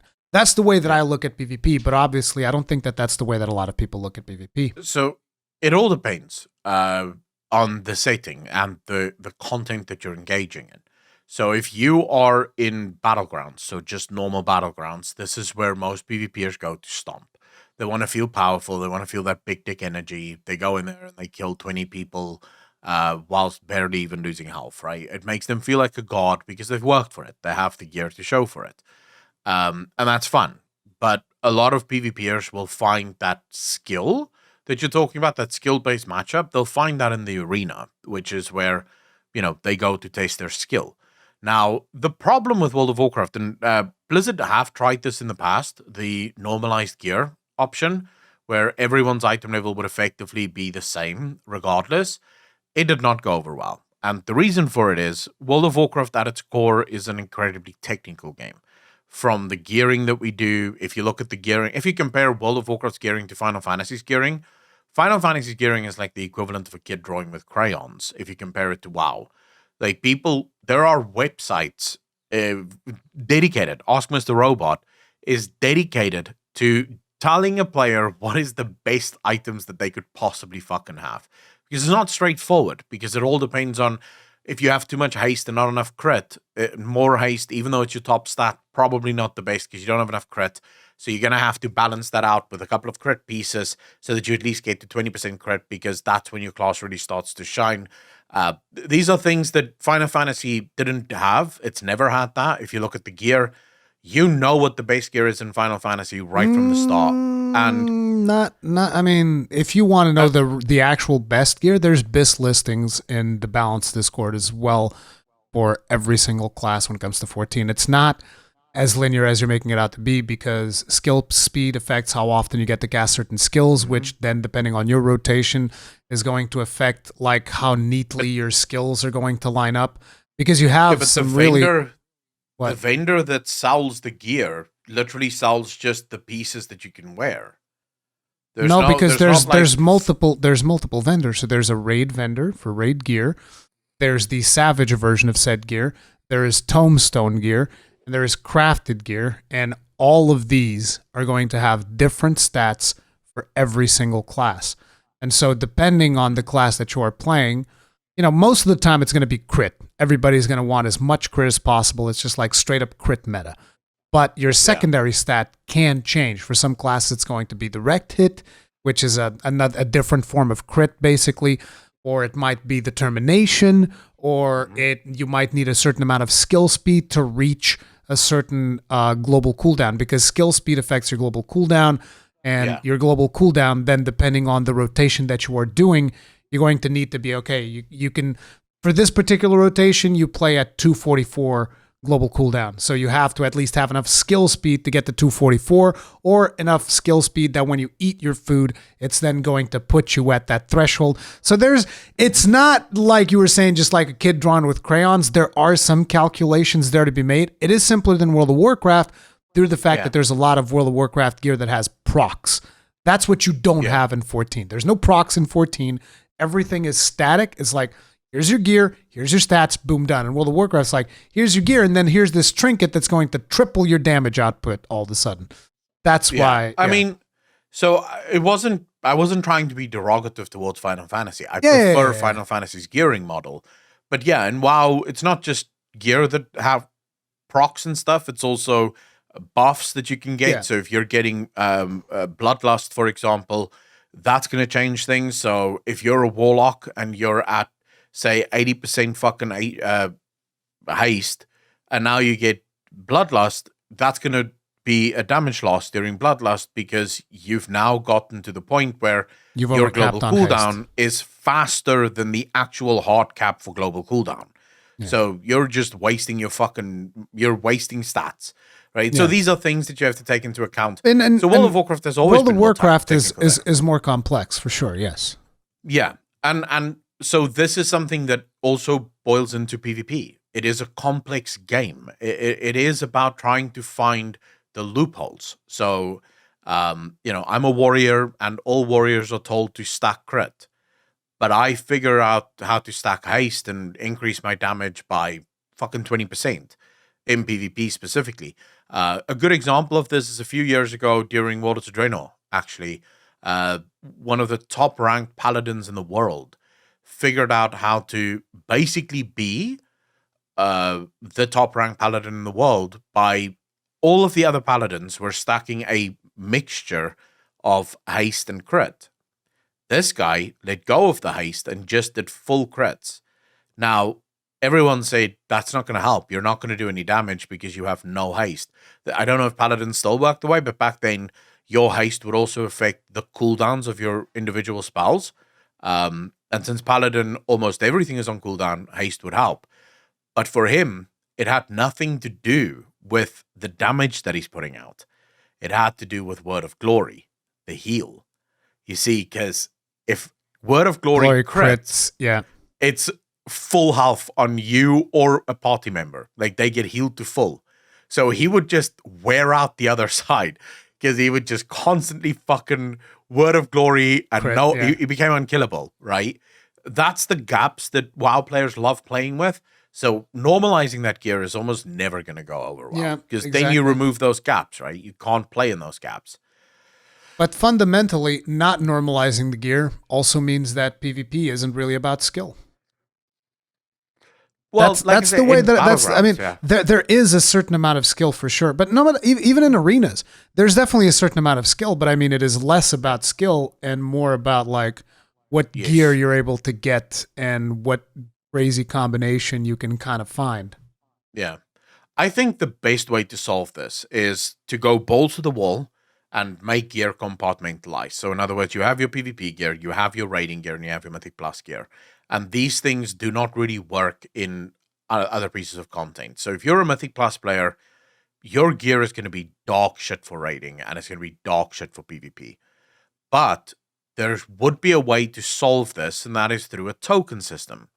So you get currency whenever you get gear that you don't want. You can sell this gear for currency, and then you can use that currency to buy the entry-level gear for the other. Okay, right? yeah, So, because I was about to ask you. Well, that's going to be one pretty crappy experience for someone who's trying to get into PvP. Like after everybody else has gotten geared, you get in there and just like, oh, okay, I just get one shot repeatedly. This ain't fun. But this is exactly it, right? You're a Mythic Plus player. You already have the base gear for Mythic Plus. So now you get all these other pieces of gear that you can basically do fuck all with, right? You're just disenchanting it. Well, you can go to this vendor sell that gear for currency, and then use that currency to buy entry-level PvP gear that you can then start your PvP journey, and then there you're going to get your currency to upgrade and Maybe they could base gear there. Maybe they could do it with professions as well, but that'd probably be prohibitively expensive. Never mind, because WoW token exists and it destroys the economy of the goddamn game. But I think they are doing it with professions this time around. So professions will be able to build or make the best gear in the game. Everything I've read so far about professions, you'll be able to craft mythic level item pieces. Yeah, I'm thinking like, will they also be able to, build like good PvP gear though? I think so, yeah. Okay. Yeah, they're going to be building the PvP gear. They're going to be building raid gear. So I think Blizzard is trying to solve this issue with professions, which is a good idea. But ultimately, Blizzard needs to get out of this mindset of, oh, it is one game. You're playing World of Warcraft. You're not playing World of Warcraft Mythic Plus or World of Warcraft Raid. That's not how it works. Yeah. Because every time you try to make the things more synergize with each other, it just creates this weird thing where you're a player that likes Mythic Plus, but now there's a trinket from PvP that's like super OP for some reason. So now you're forced to go PvP, even though you fucking hate PvP, but you need that trinket in order to do higher Mythic Plus levels, It creates this weird Usually imbalance. It happens the other way around, is my understanding, which is you're playing PvP and you're like, you hate Mythic Plus, and you have to go do Mythic Plus to get this stupid trinket. Yeah, I mean, okay, so PvPers tend to care about versatility, first and foremost, because it increases your damage and reduces the damage that you take. But then you get trinkets in PvE that gives you like a fuck ton of versatility. Yeah. PvP, here's 400 verse on a proc. Yeah, and in PvE, that's largely useless. Like very few PvEers are going to take that trinket just because, yes, versatility is all right, but it's not great. There's better stats out there. Maybe if you're a tank, versatility could be decent, but even for tanks, I think it's usually not versatility that's their main stat. So now that trinket effectively is a PvP trinket, but it's in the raid. So you don't have to go do the raid in order to get this. So hopefully professions can solve that issue, where you don't have to do the raid. You just need the gold, and then you can buy that trinket from a crafter or some shit. It's a difficult problem. I don't know how they're going to solve it, if I'm honest. Yeah, we'll see. And we want to hear from you guys as well in terms of this loot question, because obviously we haven't even been playing World of Warcraft in a while. Like, how do you feel about the loot currently, if that is, something that you care about in terms of PvP, Mythic Plus, and all of that stuff? To me, the biggest thing when it comes to loot, and I've talked about this multiple times, is just the vault should be complementary. It should not be the main form of which you get loot. And I kind of feel like when it comes to Mythic Plus, the vault is the main way in which you get loot, because there's just so little loot coming out of each single Mythic Plus. And people always tell me, well, yeah, that's because repeatable and, you wouldn't want to gear up too fast. And it's like, yeah, you wouldn't want to have too much fun. That would definitely be bad if you were to have too much fun. Oh my God, you might quit the game because you were having too much. There's always that notion that like, oh, when you're done gearing up, like, what's your reason to play the game? It's like, what do you mean? When I'm done gearing up is definitely when I want to play the game. It's like people tell me the same thing because of like in terms of Monster Hunter, there's this new system that was added, which was armor augmentation. That's completely random. You just like you literally like spin the slot machine. You might get a really good skill. You might get nothing at all. You're basically rolling stats on your gear. You might get a good one. You might not. It's completely random. And I've said I don't like this system. I think it's stupid. And people are like, well, I mean, if you were to get the stats that you wanted, you would stop playing the game. It's like, what do you mean? If I was to get the stats that I wanted, that would be definitely when I wanted to play the game more because I'd be more powerful. Yeah, it's like what I really don't understand when people think that your only motivation is to get the loot. Once you get the loot, your motivation is gone. And it's like, no, when I get the loot is when I get to do the things that I want because now I'm super powerful. You see, that's that addiction mindset. It's those people that's fucking addicted to the game, and what ends up happening is I I believe that gear should be an enabling factor in a game. So gear shouldn't be content. Gear should only serve as enabling content. So when I have better gear, I can do better content. Yeah. The problem for a lot of these addictive personalities, and we're talking a bit of a psychological thing here, but you have intrinsic and extrinsic motivations. Now, people fall in two camps on this. Almost every human being have a mixture of both intrinsic and extrinsic motivations. This is a psychological thought experiment that they basically, or not even thought experiment, this is an actual experiment that they did where they realized how this actually works. Now, everyone will have a mixture of the two, but almost every human being will fall further into one camp than the other. Now, if you're extrinsically motivated, what that means is all of your motivation comes from outside yourself. So it's not enough for me to say, edit this video and you might learn something. No, edit this video and pay me. Yes. Okay, so I don't care about the personal growth. I don't care about the solving of a problem. If you pay me, I'll do it. And it doesn't have to be money. It can be food or whatever the fucking case. But I do things only insofar as what can I get for it. And then intrinsic motivation is the person that says, I want to do this because I want to learn. I want to know how it works. I'm going to get a skill from this.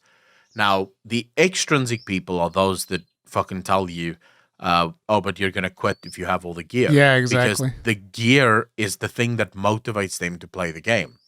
Whereas you approach the game from that gear will allow me to kill more bosses better, and I'm going to be able to do more this, and this if I get that gear.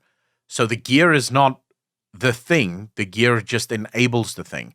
That's the thing. The gear is the thing that motivates you, or the things that motivate you require the gear. Yeah, like to give an idea, I play a tank in 14, right? When it comes to gearing, tank is probably the least important role that you need to gear, unless your tank is getting one shot. If your tank is not getting one shot, it doesn't matter how low you're getting. It doesn't matter anything. It really doesn't matter. So long as you're surviving and the healers are comfortable, you don't need to gear the tank. What you want to do is you want to gear the DPS. And I want to gear the DPS because them getting geared means our chances of killing things are better. So it's like, I'm never motivated about the gear. I don't care. I literally do not care. If I didn't even need to get gear, that would even be better for me because I wouldn't have to worry, oh, I'm going to have to get this gear now, and then I'm going to have to meld it, and then I'm going to have to do all these things. Like, I'm going to have to figure out which gear is the best, what's going to give. It's like, I don't care. I want to go do the raids, man. I want to go do the raids. I want to kill the bosses. And, okay, there is one thing about gear, particularly this particular raid tier. I want those sweet looking armors, bro. Like, it's got like big glowy things on. Okay, that I want.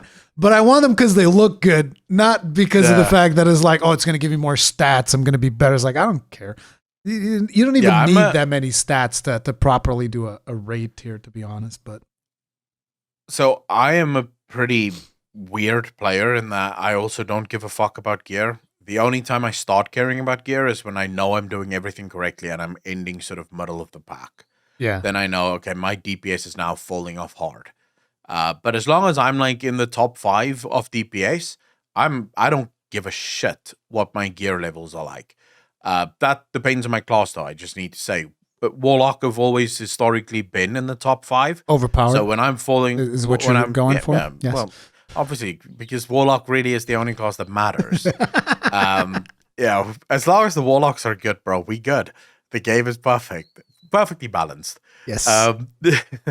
But so I'll sort of compare there, and if I fall too low, that's when I'll start going, okay, can you guys give me a couple of pieces? But otherwise, I'm happy for other people to take the gear. Yeah. Because for me, as long as I can do my job and we can get the bosses down, because when I do raid, and I haven't done for a long time, but when I do, I find the fun in figuring the shit out. I don't really give a crap about the thing that they drop. I just like the idea of, okay, I'm going to have to figure out how to overcome the puzzle. It's one of the things that I really enjoy about Elden Ring is, again, that same idea of the only reason the gear there matters is so that you can start taking on tougher and tougher enemies, because they hurt more, and Yeah. you kind of need the And extra they have more damage health. just to put them down. Yeah. But ultimately, yeah, I don't give a fuck about that. But there are players that do. I think And, that one of the reasons that a lot of players also care as much as they do about loot is because they've probably had bad experiences with like the groups that they've done. You know, like because people nowadays they don't socialize nearly as much as MMOs as we used to back in the day. So I kind of feel like there might be less long-lasting bonds, and there's more like mercenary type situations where it's like, okay, we're gonna group up, we're gonna get this thing down, we're all gonna get our loot, and then we're all gonna leave. And Yes. I kind of feel like that is more of the vibe nowadays in raiding, where it was never intended to be like that. It's intended to be like, hey, you have a group of friends, you all get together, you all raid, Yeah. boom, boom, boom. But less and less people want to do that for some reason, which is weird. People they just want to do the content so they can get the gear and then never talk to their friends again, which is Well, think about it like this. What possible upside is there to raiding with a guild? Like, what do you get from raiding with a guild that you Banter. wouldn't get from just raiding with random people? banter. Yeah, but you also get a bunch of shit, right? The guild is full of drama. But why do you get the drama? Why do you get the drama? That therein lies the point, right? It's like why do you have drama in guilds? Yeah, but remember, whenever you put 20 people together in the same place, there's gonna be drama at some point, right? Someone's gonna get upset. And there's the whole thing of I have a schedule now, like I must log in every like few days and I must do it at this exact time. I can't live my life. And there's really little upside. In World of Warcraft specifically, I'm not talking about Final Fantasy because Final Fantasy have solved the issue. They have things like FC housing, and they have activities which you and your guild can do that bring you closer together, right? And it awards you for the fact that you're in this guild. We do Whereas we do very little of those activities. We just read long, to be honest. But yeah, but I mean that's for you and your guild. That's your way. But if you are a guild that if you are more social and you like the social aspect of the game, there's so much that rewards you for being in a guild in Final Fantasy. Whereas WoW doesn't have the same thing. There's not that much reward, and Blizzard will have to shift their focus in WoW. I'm not saying make things mandatory to be with a guild. That's the wrong way to play. That's the wrong way to design the game, because now you are punishing those people that do not want a guild. They have to find a guild. What I'm saying is you have to create the carrots that is optional, but that makes people go, oh, I really want to be in a guild because I'm going to get all of these cool things if I am in this guild, right? So you want to create sort of incentives for people to join guilds, because that's where the social aspects lie. And this feeds sort of nicely into one of the topics that Ian discussed in the interview, where he spoke about cross-faction, cross-realm raiding. yeah, It's a good idea, but it's going to run into the same problems, because the main reason they're doing this is because you have a bunch of realms that is completely dead, and you have a bunch of people that can't find groups. So they're trying to build it to where you can cross-realm almost everything. Ian literally said one of the things that people can look forward to soon is cross-server Mythic raids and cross-server guilds and stuff like that. That's something that they're busy working on to solve, and then eventually we'll have cross-faction guilds and cross-faction raids and stuff like that. I wouldn't say soon. He said it's a long work in progress, stymied by engineering issues that aren't easily solved. I'm not sure soon. Yeah. But they are working on it, yes. Yeah, soon TM. Okay, so soon Blizzard. Blizzard time. soon? Okay, never. Yeah, It's Blizzard never soon. happening. But, they are working on that. The problem is it's going to run into the same issues that the current system is. Why do I need a guild? Guilds come with far more downsides than what they have upsides. And until Blizzard solves that problem, no amount of tinkering with realms and tinkering with fucking cross-faction and tinkering with anything is going to solve that underlying problem. I don't know if I agree with what you're saying in terms of like guilds come with more downsides than upsides. I don't know if it's my experience with guilds because I didn't like guild hop between 50 different guilds or whatever. Like, I think throughout the entirety of my World of Warcraft play time, I've probably been through like 4 guilds, maybe 5. I'm not sure, and I've never had like a situation where, oh, this guild is terrible. Like, yeah, I've had drama. I've had a bad guild leader, and my friend Q just took over the guild, and this is like, whatever. The guild's ours now. We don't care.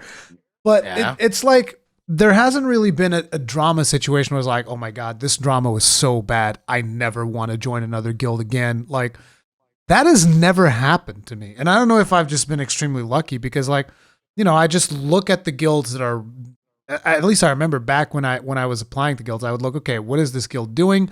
What do they need? Okay, because at one point I joined another guild called Insomniac, this was a guild that I was in completely alone. I had no actual friends that came with me or whatever, just like me. And I formed some friendships in that guild too, and it was fine. And we went through and we played and we did, this was when we did Old War even. I don't think I actually finished Old War. I don't know if I actually killed Yogg. But we were pretty close. We were going to get it down, but then eventually real life got in the way, and I think I got tired of raiding or something along those lines. But yeah.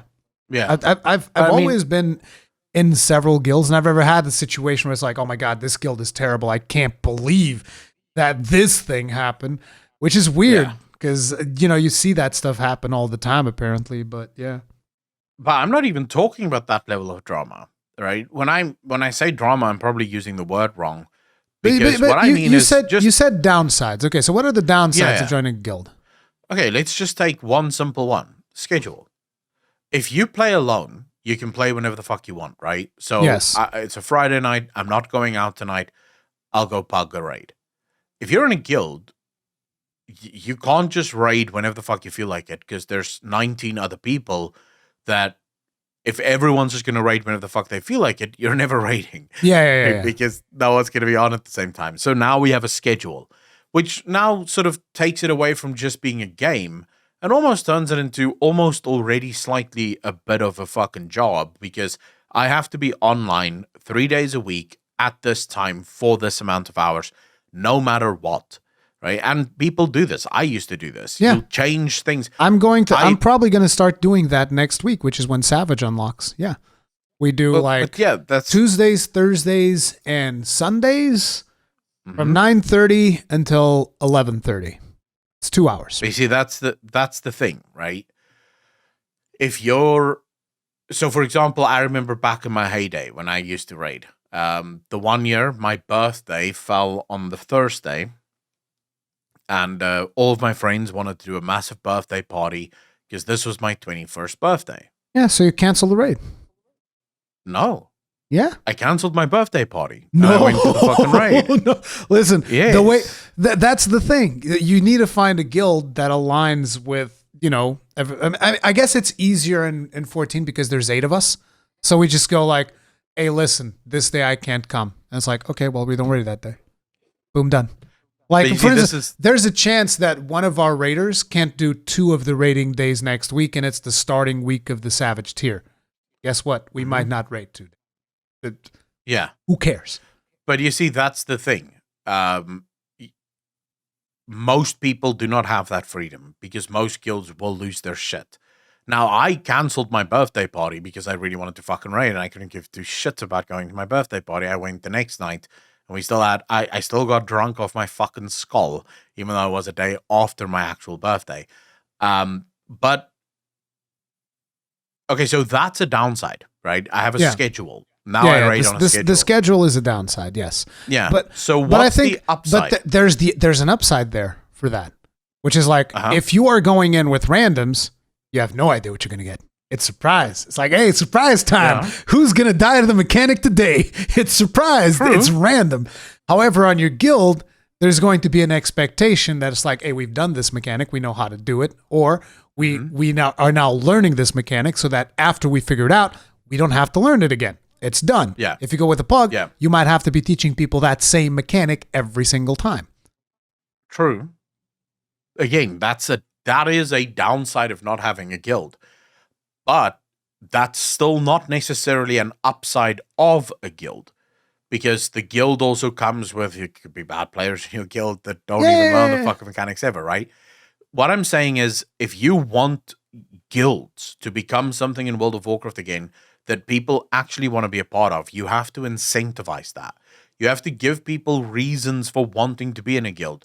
Something like a guild house. It sounds silly, but just the ability to craft out a place of your own in the game that belongs to you and your guild, and maybe being able to put the trophies of all of the end bosses that you've killed on the walls, and this is your shared space where you and your guild can hang out, will immediately incentivize so many people to be like, oh my god, okay, yes, I need a schedule, okay, yes, there's going to be drama, okay, yes, I have to talk to other people, but I'm getting all this cool shit, right? I'm getting this house that is mine, and there's like, I had this video made like 2 years ago already where I spoke about all the different things that guilds could give, like a leveling system, right? Blizzard tried the leveling system with guilds, but they went completely backwards with it. Because in Blizzard did it to where the guild levels up to max level, and if you join, you're in a max level guild. Whereas what they should have done is make you level up in a guild. So you start at level 1 when you join the guild, and then as you do things, you gain guild XP that then levels you up, and you get perks from being in a guild. So it creates that sort of, it just balances out the downsides, you know. It just takes, yes, there's downsides to playing in organized groups, but there's also upsides. So this is where you would introduce the more XP for leveling and, you know, shit like that, right? So you introduce the perks for sacrificing your free time and joining a guild and shit like this. WoW doesn't have any of that. The guild comes with a bunch of downsides. The only upside is that, I have an organized group of people that I play with. For many people, I don't think that's enough. It's why I think we see the death of guilds so often nowadays. Like, so many guilds are struggling to get members. When you think of like what is a social guild in World of Warcraft, people don't really do anything in a social guild. There's just nothing. I mean, guilds in World of Warcraft is usually for raiding, which is kind of weird because in reality, guilds in 14 are not really made for raiding at all. Yeah. You have a static, but like my static has someone who's not on our server. He's like in Ragnarok. No, I think one of them's in Omega. The other one is in Ragnarok. The other one, I don't even know what server he's on. But it's like at least 3 people are not on our server. There's 5 people that are on our server, but there's 3 people like from completely different servers because it's whatever. Doesn't matter. Yeah. Now with like not Realm, what is it called? Data center travel. We could even get people that aren't even on our data center. So it's like you can raid with so many different people, which is why, you know, when you're talking about cross-server guilds and cross-server raiding and all that stuff, I see all of that stuff as a positive. It's like, look, the bigger your player pool is, the better it is. If there's one thing that I'd say what they need to sort out is like, listen, let me tell you something, okay? It is 2022, motherfucker. How the fuck can I still not transfer a character to a North American realm? What in the actual fuck, bro? I was like, the servers are... Listen, let me tell you, there are these things that we have called Ethernet cables, okay? You take one of them, you plug it on one server, and then you take the other end, you plug it on the other server. No, not on the servers, on the switches, on the LAN switches. You plug one from one server to the other. Boom! The servers can communicate now. One cable, I solved your whole fucking problem. Jesus Christ, bro. Ian did say that they are starting to realize that servers is now serving more of a hindrance than it does an actual upside. Yeah, they're starting to realize it. It's a recent development. These servers are a hindrance. We figured it out, guys. Come on. I mean, at least they figured it out, you know. At least they are realizing it. I feel like Final Fantasy is probably also realizing it. They're a bit quicker on the trigger, But I would like to see, because I think the only company No. But that have listen, done here's this the right- thing. Here's the thing about Final Fantasy, though. You can say that Final Fantasy, for instance, okay, so you can't team up with people from different realms, but if I want to, I can transfer my and this I could have done since the moment that I've started playing. I can transfer my character from my European Chaos realm to the Mana server in Japan. I can do that. You can't do that in World of Warcraft. No, but I mean, so I'm not saying that Final Fantasy is as far behind as World of Warcraft. Yeah. I still think they're far behind, though. Because because fundamentally, servers is an outdated concept. Like, listen, there needs to. We understand that for technical reasons, there can't be one server where everybody is. But like, look at Guild Wars. For at least I believe this is the way Guild Wars work. Is like, listen, you can have a character in server X, and I can have a character in server C, and it doesn't matter because we can go up to the thing and be like, okay, I'm gonna go over to your server with my character. I don't even have to transfer it. I just go there. I go from my server to your specific, because like usually there's so many players that there are instances of zones and whatnot. So I'll go from my server to your instance that you are in right now, and we'll play together. And that is, okay, you can't solve the server problem, obviously, because there's too many players for whatever the fuck reason. Let us just like go wherever, okay? Let us navigate your server structure, because at the end of the day, that's all it is. It's a database. Just let us navigate the database. Well, you say that you can't do it. ESO, from the moment it launched, it was a mega server. Had what they called mega server technology. Right? They're still separated from like Xbox and PlayStation and PC. Those are still separate. Yes, I don't know if they've done crossover play yet, but they probably will at some point. I don't think they have. You have these mega servers, right? So you have a European mega server and you have a North American mega server. You can swap freely. It costs nothing to go from Europe to NA. But if you're on the European server, it's a mega server. There's no, here's 40 different fucking servers. Choose the one that you want to play on in Europe. No, I want to play on the European server. There's just the one. It's the European mega server. Yeah. And there you can play with everyone in the European one. And I'm pretty sure your character transfers over as well if you go from NA to EU. So you can seamlessly swap between the different servers as much as you fucking want. Play with your friends on either one of them, no problem. If they can do it, then fucking everyone can. I'm sorry. Yeah. It used to matter when, first and foremost, it used to matter quite a lot when internet speeds were really bad and really slow. Not just because it would have been a miserable experience for people from Europe to play in NA, but the data transfer. So to take your character's data, transfer it to another server in a different country would be expensive. It's slow, it's expensive. The server infrastructure used to be a lot more limiting. These days, with the server capacities being what they are and the speed of servers being what they are, there's no more excuse to have, 3 or 4 data centers in each fucking region, and these data centers being further broken down into different realms, or WoW's fucking thing where this is Europe, welcome to fucking 200 different realms. 150 of them is dead as fuck. Yeah. But, and all of the Alliance one is dead as fuck. But, congratulations, here you are now. That's no longer necessary. It should just be removed now. Remove the realms and just let people play, Just let people play. Let the people play. Yeah. I don't see why anyone would be against that. You were even bringing up that even the concept of factions at this point is kind of outdated. And I kind of agree, because like we're talking about, there's going to be cross-faction stuff and whatnot. And there's been plenty of instances of both factions working together. So let's shatter down all of the walls. Shatter down the faction walls. Shatter down at the end of the day, you can still have battlegrounds, and, you can have the factions fight over there and whatnot.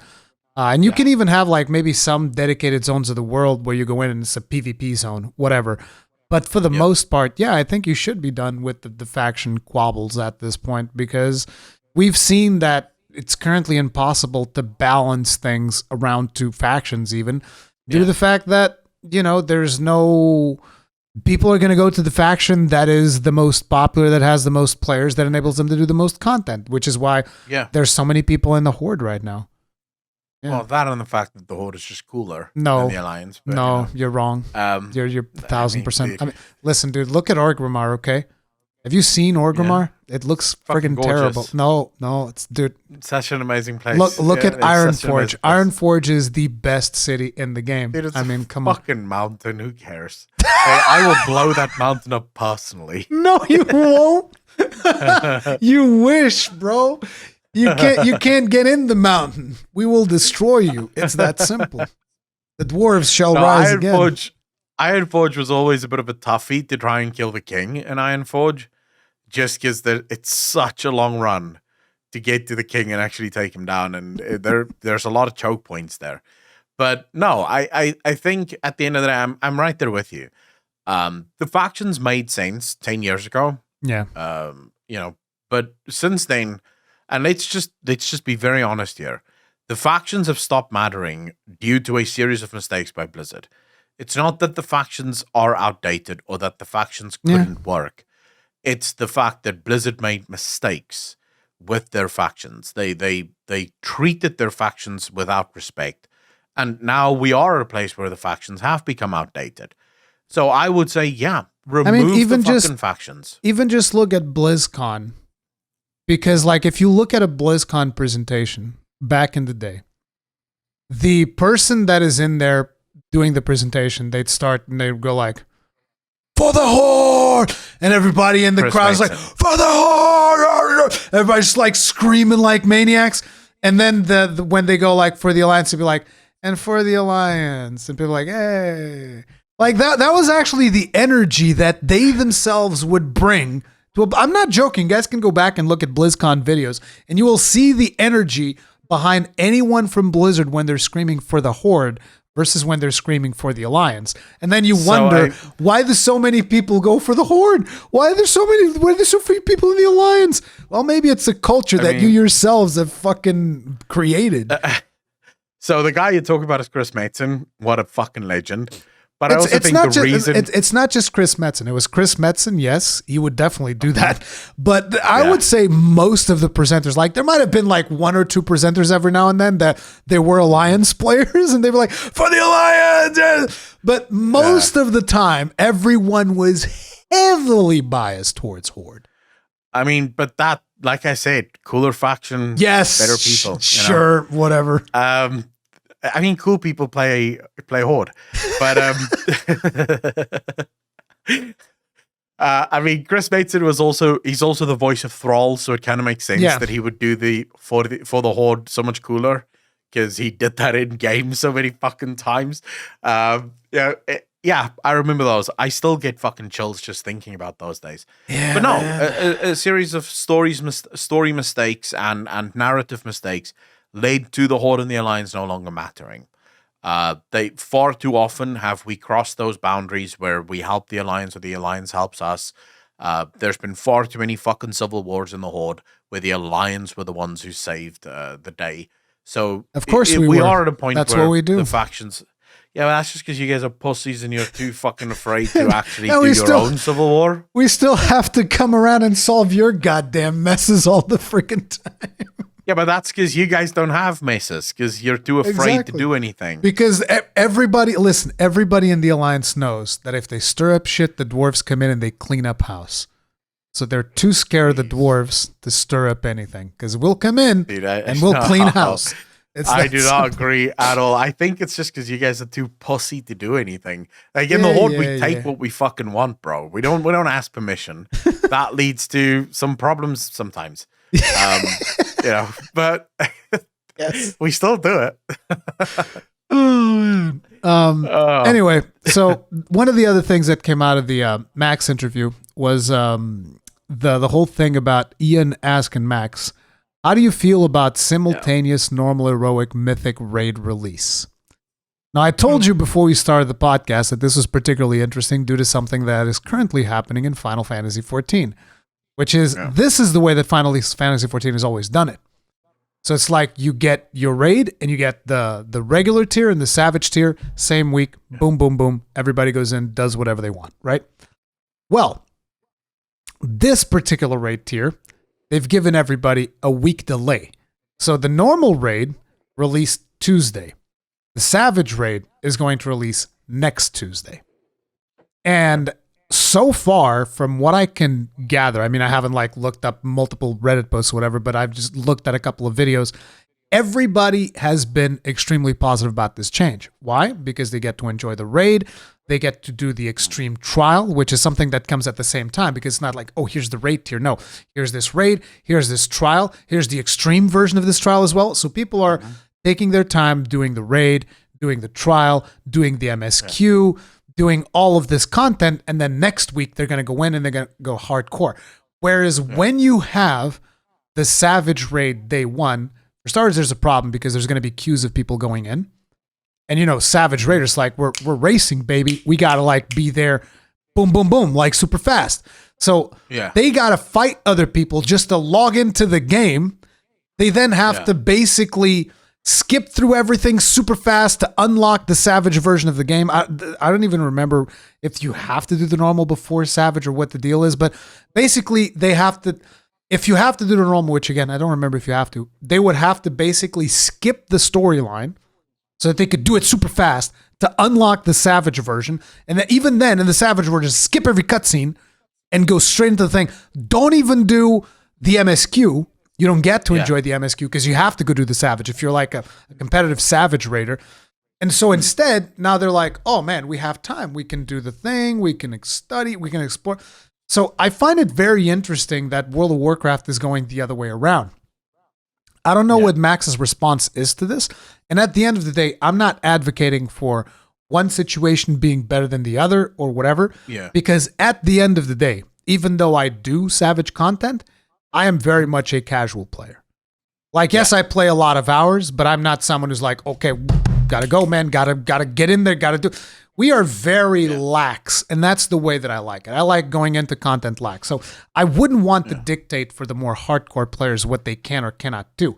I think it is healthier, in my opinion, I think it is healthier to have a week buffer so that people can go into the raid, enjoy it at their own pace. So I find it weird that Ian is going like, what if we released everything at the same time? And I'm wondering if this is what Mythic Raiders would like. They'd be going like, oh yeah, let's go. Give us Mythic, because that might be what they want. It seems to me like in 14, the Savage community prefers having that week gap, and this is the first time that it's being done. But, you know, I don't know. I don't know how people feel about that. I think the issue, very specifically in WoW, is you have this week where the Mythic guilds are engaging in just obnoxious levels of split runs, 7 days just to get all the gear, which you don't really get in Final Fantasy, right? People aren't split running the raids just to get gear. No, because the gear is deterministic. So basically there's a limited amount of gear that you can get, and you can literally choose which gear you want. So like, for instance, in the raid, I went in there and I was like, I looked at all of the gear that you could get from the raid. And before I even started raiding, because that's the way that you should do it in 14, before I even started raiding, I decided, okay, I want a helmet, and I want a ring, and I want the bracelet. I think that's what I got. A ring, a bracelet, and a helmet. And because I knew how many, you can get 4 tokens from the raid. And then different pieces require different number of tokens. So for instance, if you want a chest piece, you need 4 chest tokens. So if you want the chest piece, that's the only piece of loot you're getting that week. I wanted to get as many pieces of loot as possible, which technically speaking, you could get 4 like right side pieces, so 4 pieces of jewelry, but I wanted to get at least 1 piece of armor. So I'm like, okay, I'm getting the helmet because it's got good stats, and I'm getting a ring, and I'm getting a bracelet, and I planned this out ahead of time. So then I go into the raid, and I only roll on the items that I actually want, because if you don't get an item when in that particular raid, you can go and you can do it again until you get an item, until you get the exact item that you want. So it's extremely deterministic. You can decide exactly which one. So it's not like people, split runs and all this. No, there's a limited number of tokens that you can get on the first week. There's a limited number of raid tokens that you can get for raid gear. and you basically plan it out. It's like, I want this piece, that piece, that. It's like a shopping list, basically. Yeah. And then you do it, and you get the gear, and you get to go.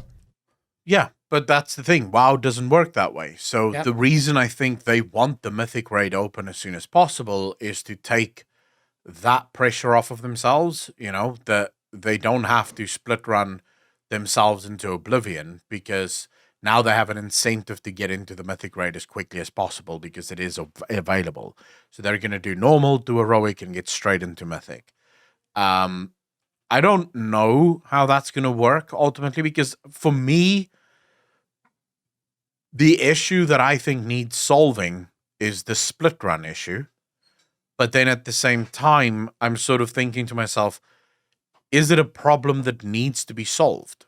Because if you want to play that way, do you want to limit the degeneracy? Yeah, you don't want to limit the degeneracy. You want to do split runs. Do split runs. I don't know. I don't know how to solve it. Basically, it's like it's almost like, so how do split runs even work? It's basically you just. All right, it's a weird system, but okay. So because like I'm just trying to think of like the way that lockouts work. You basically need an alt character. You just keep gearing alt characters and see which one of them gets the best loot. That's one of the things that they do. The other one is they'll take half of the actual raid group with half alts. Now, when the alts get gear, that gear they pass then to the mains. And then, so they'll keep running through all of their alts. This is why in most of those guilds, these people have 6, 7, 8 alts, and they'll just keep running through it, because what ends up happening is they're trying to gear these alts. Usually these alts are also very well geared, because they're trying to gear these alts to the point where they can actually trade these items, because they're trying to funnel as many items onto their mains as humanly possible. But then also, if those alts get super geared, that obviously means that the alt becomes the new main, and that's the way they're going to do it. Oh my god, I would not be able to play the game like that. That is a whole nother level of degeneracy. But yeah, it's like I'm almost thinking, couldn't this just be solved by having like a more deterministic loot system? Like, honestly, yeah, probably would. Yeah, I mean, if Blizzard embraced the loot system that it used to have, because this is not even. I heard someone the other day say, yeah, Blizzard should just learn from Final Fantasy and use Final Fantasy's loot system. I don't know. I don't know if like that's the solution. WoW did that first. It's very easy for me to say that because the Final Fantasy XIV thing works for me. But I don't know if that is the best possible thing for WoW. It would definitely end split runs, right? Because you can just hey, here's all you can get. Choose what you want. Boom, done. Well, let's look at when people enjoyed raids the most. We're talking Wrath of the Lich King, Cataclysm, Mists of Pandaria. That was literally Blizzard's system. You would get items, you would get tokens, and that tokens would then buy your tier gear. It would buy trinkets, it would buy stuff. So the tokens, it was a fully deterministic system.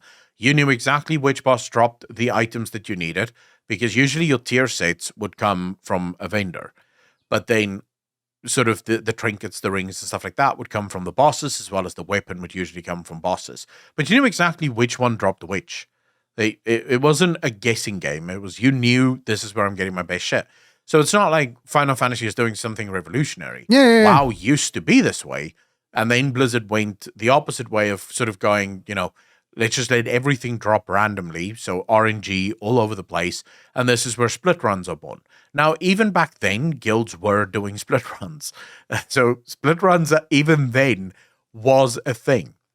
Blizzard have tried multiple times to sort of stop that degeneracy. One of the ways in which they tried to do that was by personal loot. So no longer having group loot. Personal loot would now determine that, and you couldn't trade an item if you had a lower item level than the item that was dropping. Guilds still found ways around that. They still fucking figured out. Because what they would then start doing, the new way of doing split runs, by the way, works as follows. They'll take alts through. So those alts are kind of already raid locked. But then they'll pad the group. So they'll go like 6 mages, right, in the group. But they only want to gear one of the mages. But because they have 6 mages, the chance of mage gear dropping is much higher, and you can now funnel all of that fucking loot into your one guy. So that's another way in which they do split runs now.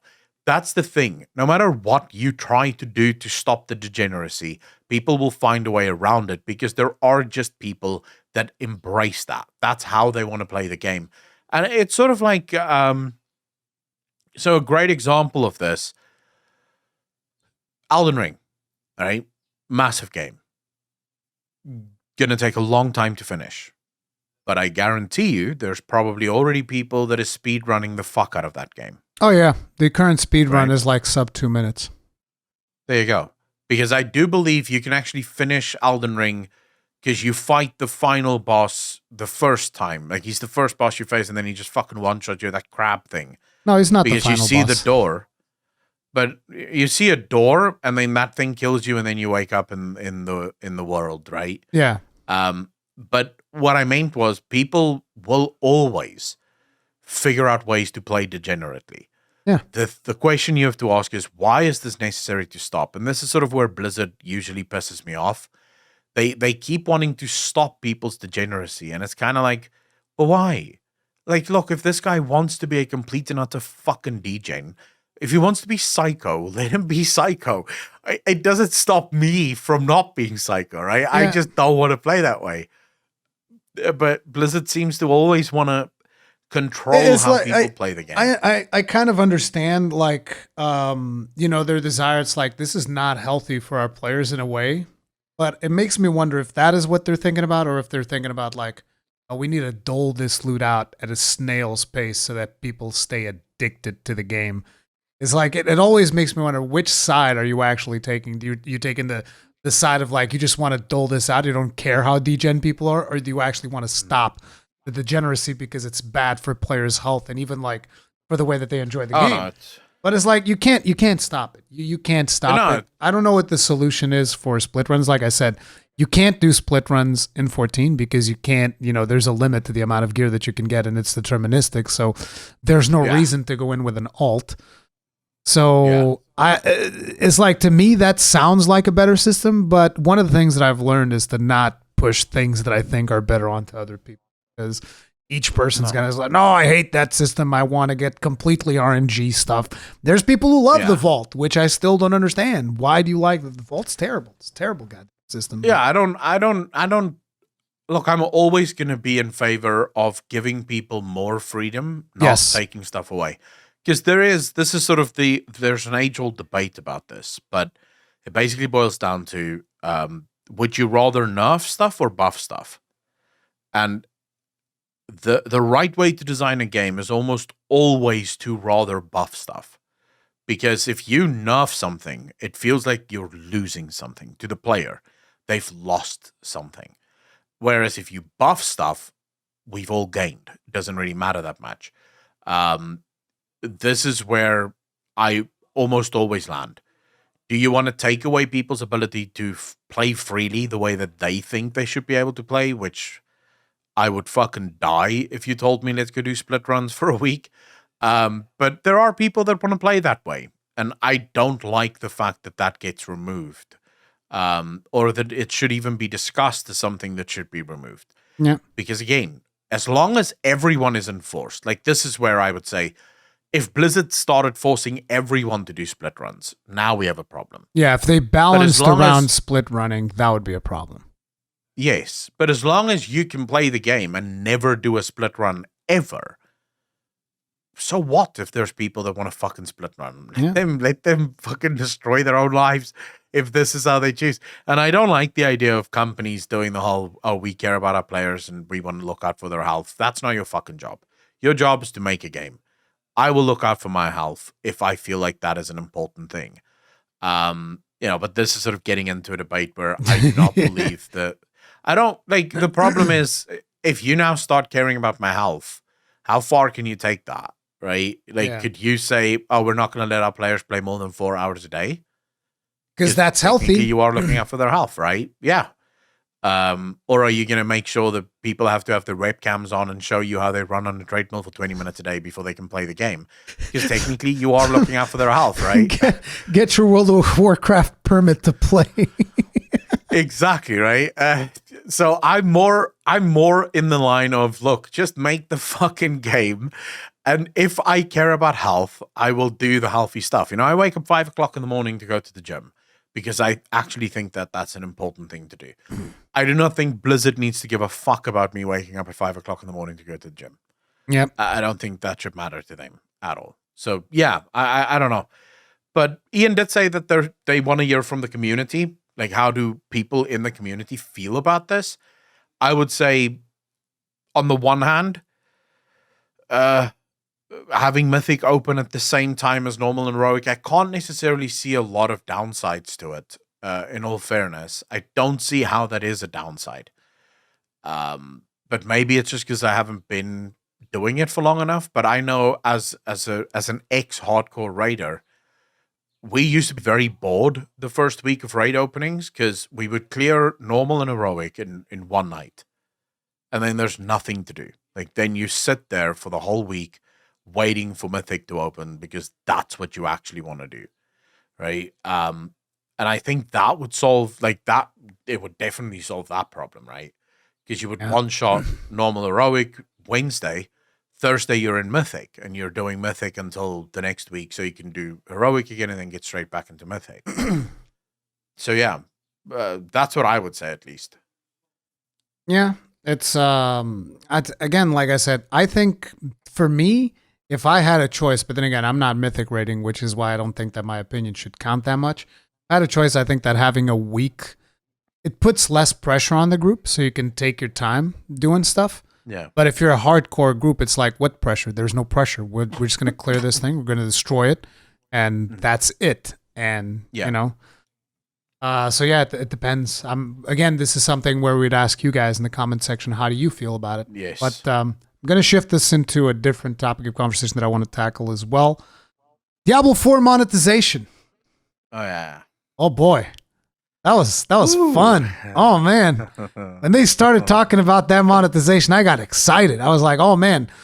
I was super excited to play Diablo 4 already, even before you started telling me about how we're definitely not going to sell you power. We are definitely, we're 100% definitely not going, that's never going to happen. And I love how nowadays the basis to what we've reached in gaming is not selling you power for real money is a feature. This is a feature worthy of like being mentioned in marketing and in everything. It's like, look at what we're doing. We're definitely never going to sell you power. Because I don't believe you for starters, because you guys have lied before plenty of times. So I just straight up don't believe them. It's like, I'm sorry. It's just not going to happen. I don't believe that they're not going to sell power. One of the things that I've said in my video, it is not a question of if, it is a question of when. It's when it's going to happen. It's straight, because at some point it is going to happen. But regardless of that, even if they don't sell you power, even if, let's take them at their word and be like, we said we're not selling power, we're definitely not selling power. Okay, fine. Battle Pass. And the funniest thing to me was how so many content creators brought up, well, yeah, but the Battle Pass is free. And it's like, I was under the impression that I would have to pay $60 to play this game. Maybe I was wrong. Maybe it's a free-to-play game. So therefore, the Battle Pass is not free. It costs you $60, which is the base cost of the game. So you need to buy the game in order to access the Battle Pass. What you can say is that the Battle Pass has I think it's going to have 3 different tracks or something like that, because, they were a little bit ambiguous with the way that they were describing it.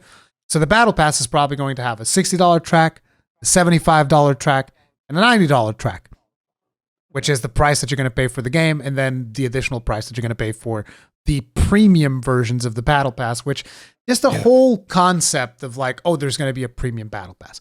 There's going to be additional cosmetics that they're going to sell in the store. There's going to be, what was the other thing? I forget.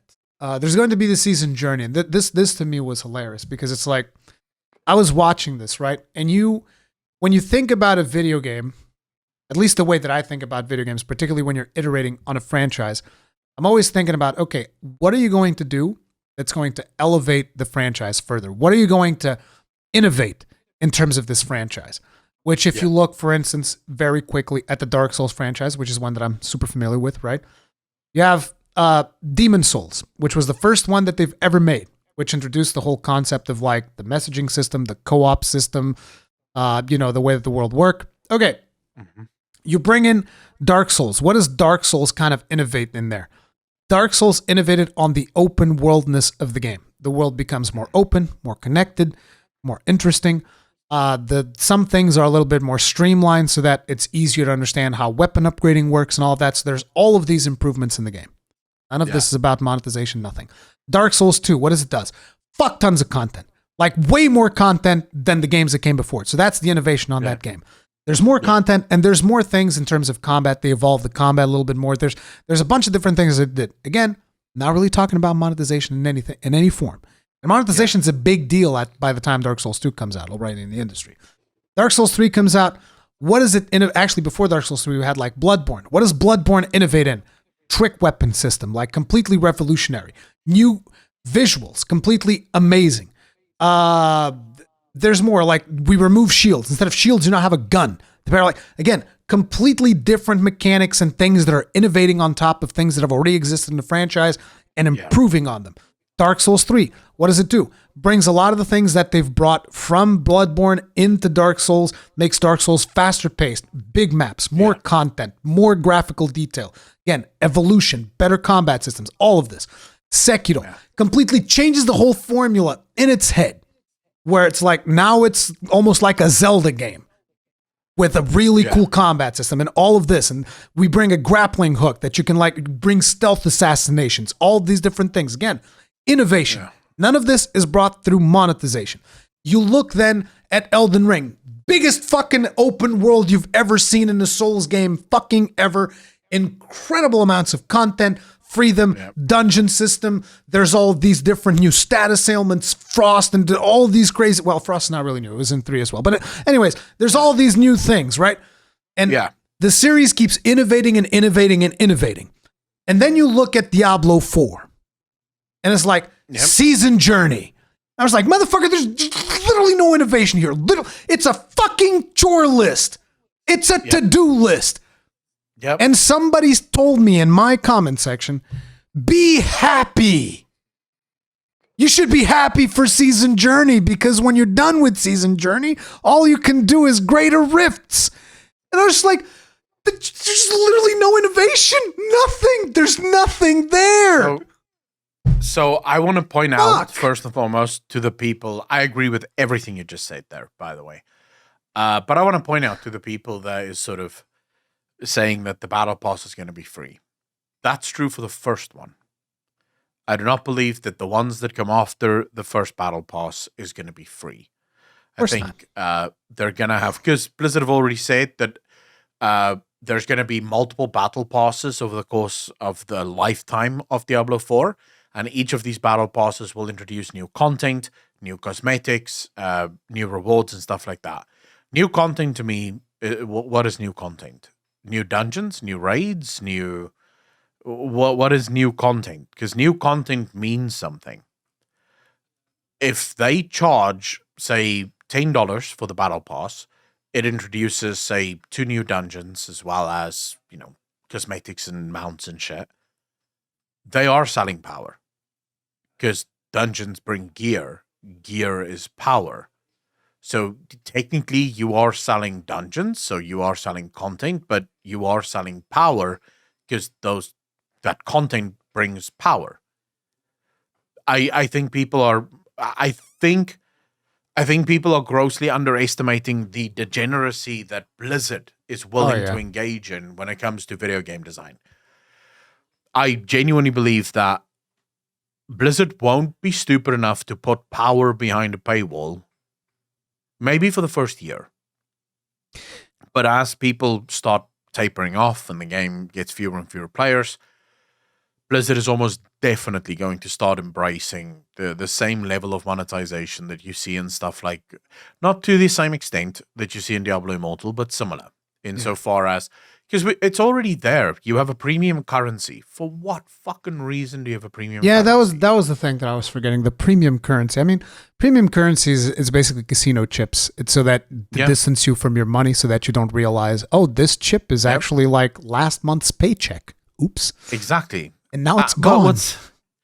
And so it's not as if Blizzard doesn't have another cash shop, right? Blizzard does have a cash shop in WoW, and that cash shop comes with the actual dollar value. Like, if you want to buy a mount off of the cash shop in WoW, there's an actual dollars. It's $25 for how long? Mount, right? Yeah, well, obviously, for how long? But the premium currency, to me, is almost always a precursor to power.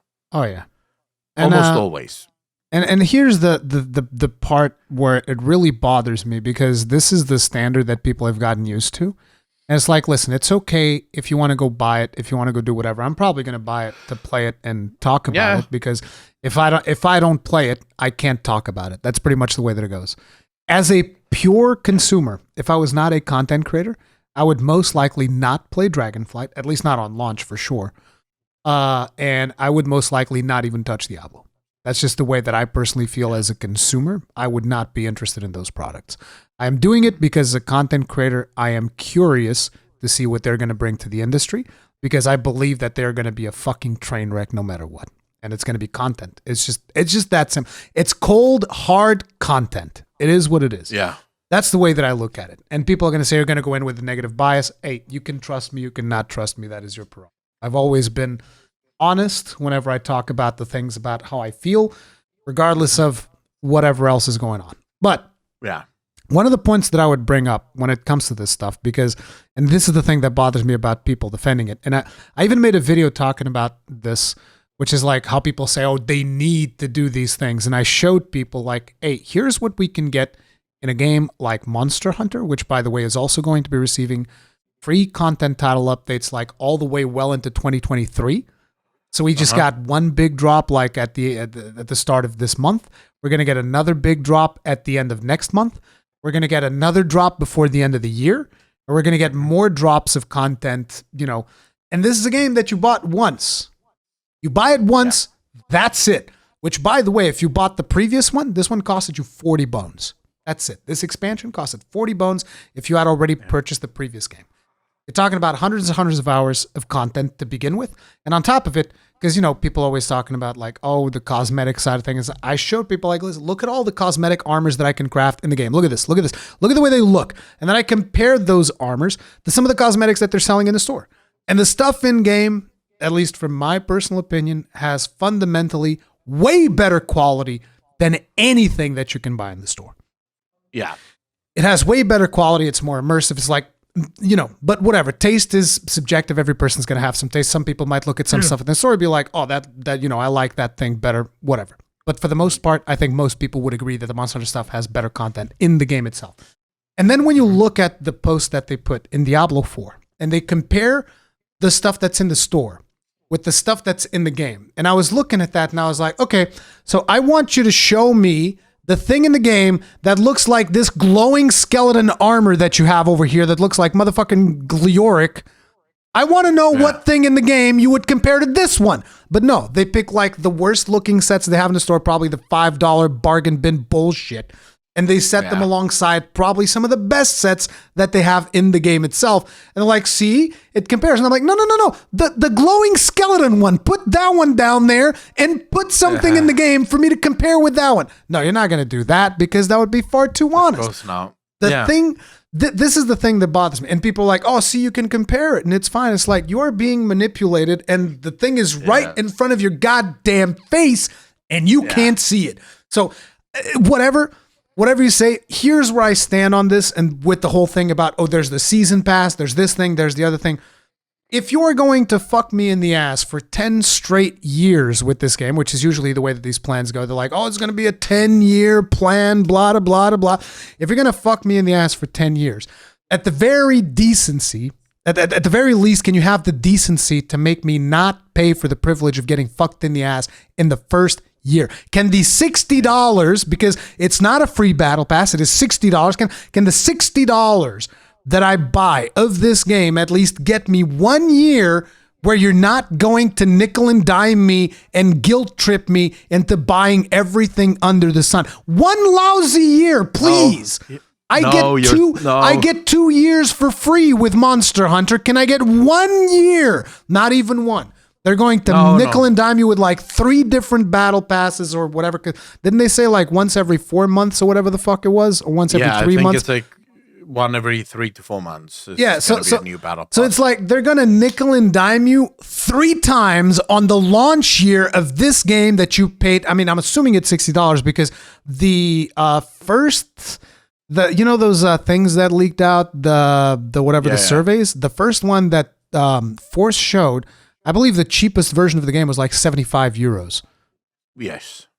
So I was like, okay, it's not even 60 bones. It's going to be 75. All right. Now, I will say this is what people seem to miss with this whole thing. The battle passes will be free. I just want to clarify this. No, they're not. No, but you pay $60. But technically, you pay $60 for the game. You have the game, and then you get the battle pass on top of that. So it's extra. So let's say it's free. Here's my guarantee to you. After 4 months, there's going to be a new battle pass. It's going to be free. You're going to get it. Everyone's going to get it. And then there's going to be the premium version of that battle pass, where if you pay them $5 for the battle pass, you get all of the goodies that you would get in the normal battle pass, plus then a bunch of others. How do I know this? Because that's exactly how the Call of Duty battle pass system works. You can play the battle pass. It gets given free for everyone, but then there's a paid version of that battle pass that gives you more skins. It gives you cooler skins and stuff like that.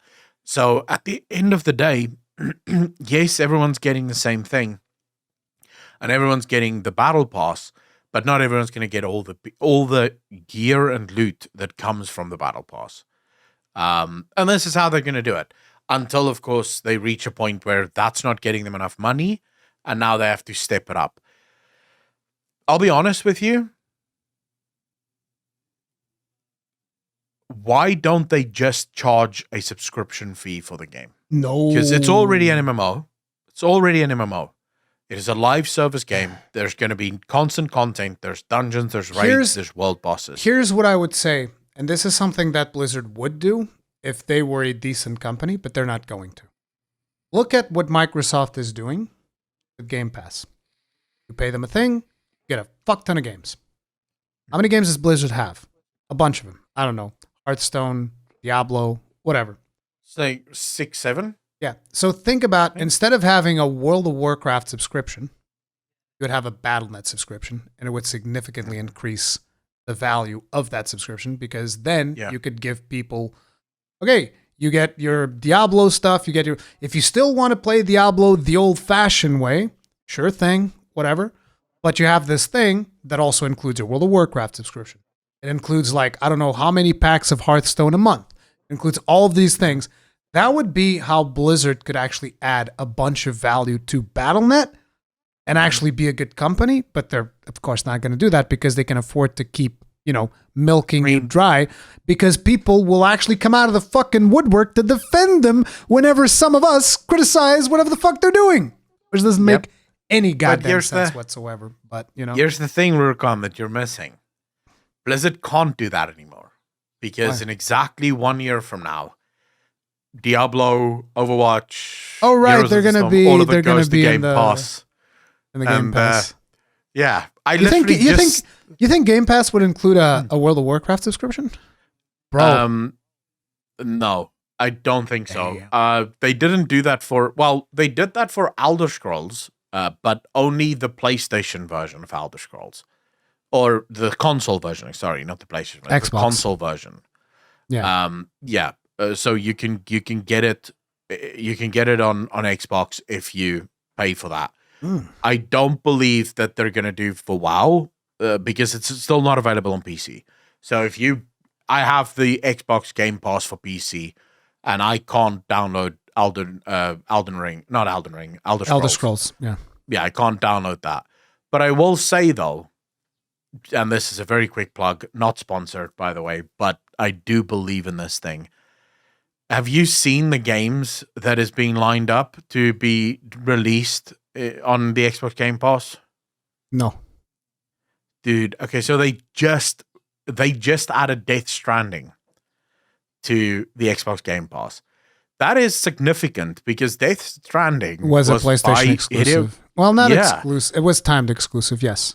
Yeah, the Death Stranding came out a year before it became on PlayStation before it became available for everyone else. Hideo Kojima working with Xbox to put Death Stranding on the Xbox Game Pass, that's huge. Yep. You have Commandos 3, the remaster, coming soon. Just in the last few days, they've added Midnight Fight, Opus, Exapunks, Quake 4, Wolfenstein, The Elder Scrolls Legends, The Elder Scrolls Adventures, Wolfenstein 3D. They're adding so many new games constantly to this fucking service. Diablo 4 and those things are just going to cement it. And this is what Xbox wants. This is what Microsoft wants. They want to be able to put all those games there. One more thing that I wanted to bring up, because I made I took a couple of sections of the Asmongold video and I made a video on it. One of the things that really bothered me was when Asmongold asked, what do people have against battle passes? And my question is actually the other way around, which is, name one good battle pass. And people in my comment section have pointed out, well, this battle pass over here is not so bad. You know, you just play the game and you get rewards. And it's like, no. That's not what I said. I said name one good battle pass, as in one single game where the battle pass actually enhanced the experience of playing the game. Yeah. One. Name one. Because to me, what ends up happening with battle pass the majority of the time is the battle pass requires you to do one thing, like whatever that thing happens to be. In the case of Diablo 4, we know that they've specifically said that like doing the season journey is going to make the pass go faster. Okay, doing the season journey is a fucking chore list. It's like, okay, here's kill 10 of this, do 10 of this, do 5 of this. And it's like, it becomes, well, I want to do this thing, but the battle pass says that I have to do this thing. And I talked about Dauntless when it came to this, because I used to really like Dauntless, and eventually I got burned out of the battle pass because I wanted to go farm fire behemoths because I wanted to craft the fire weapon.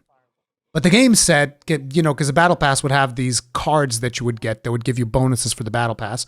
And so it'd be like, okay, go kill earth behemoths. And I'm like, okay, fine, I'll go kill an earth behemoth. Then I draw another card and it's like, now I'll go kill wind behemoths. And I'm like, motherfucker, this is not what I want to do.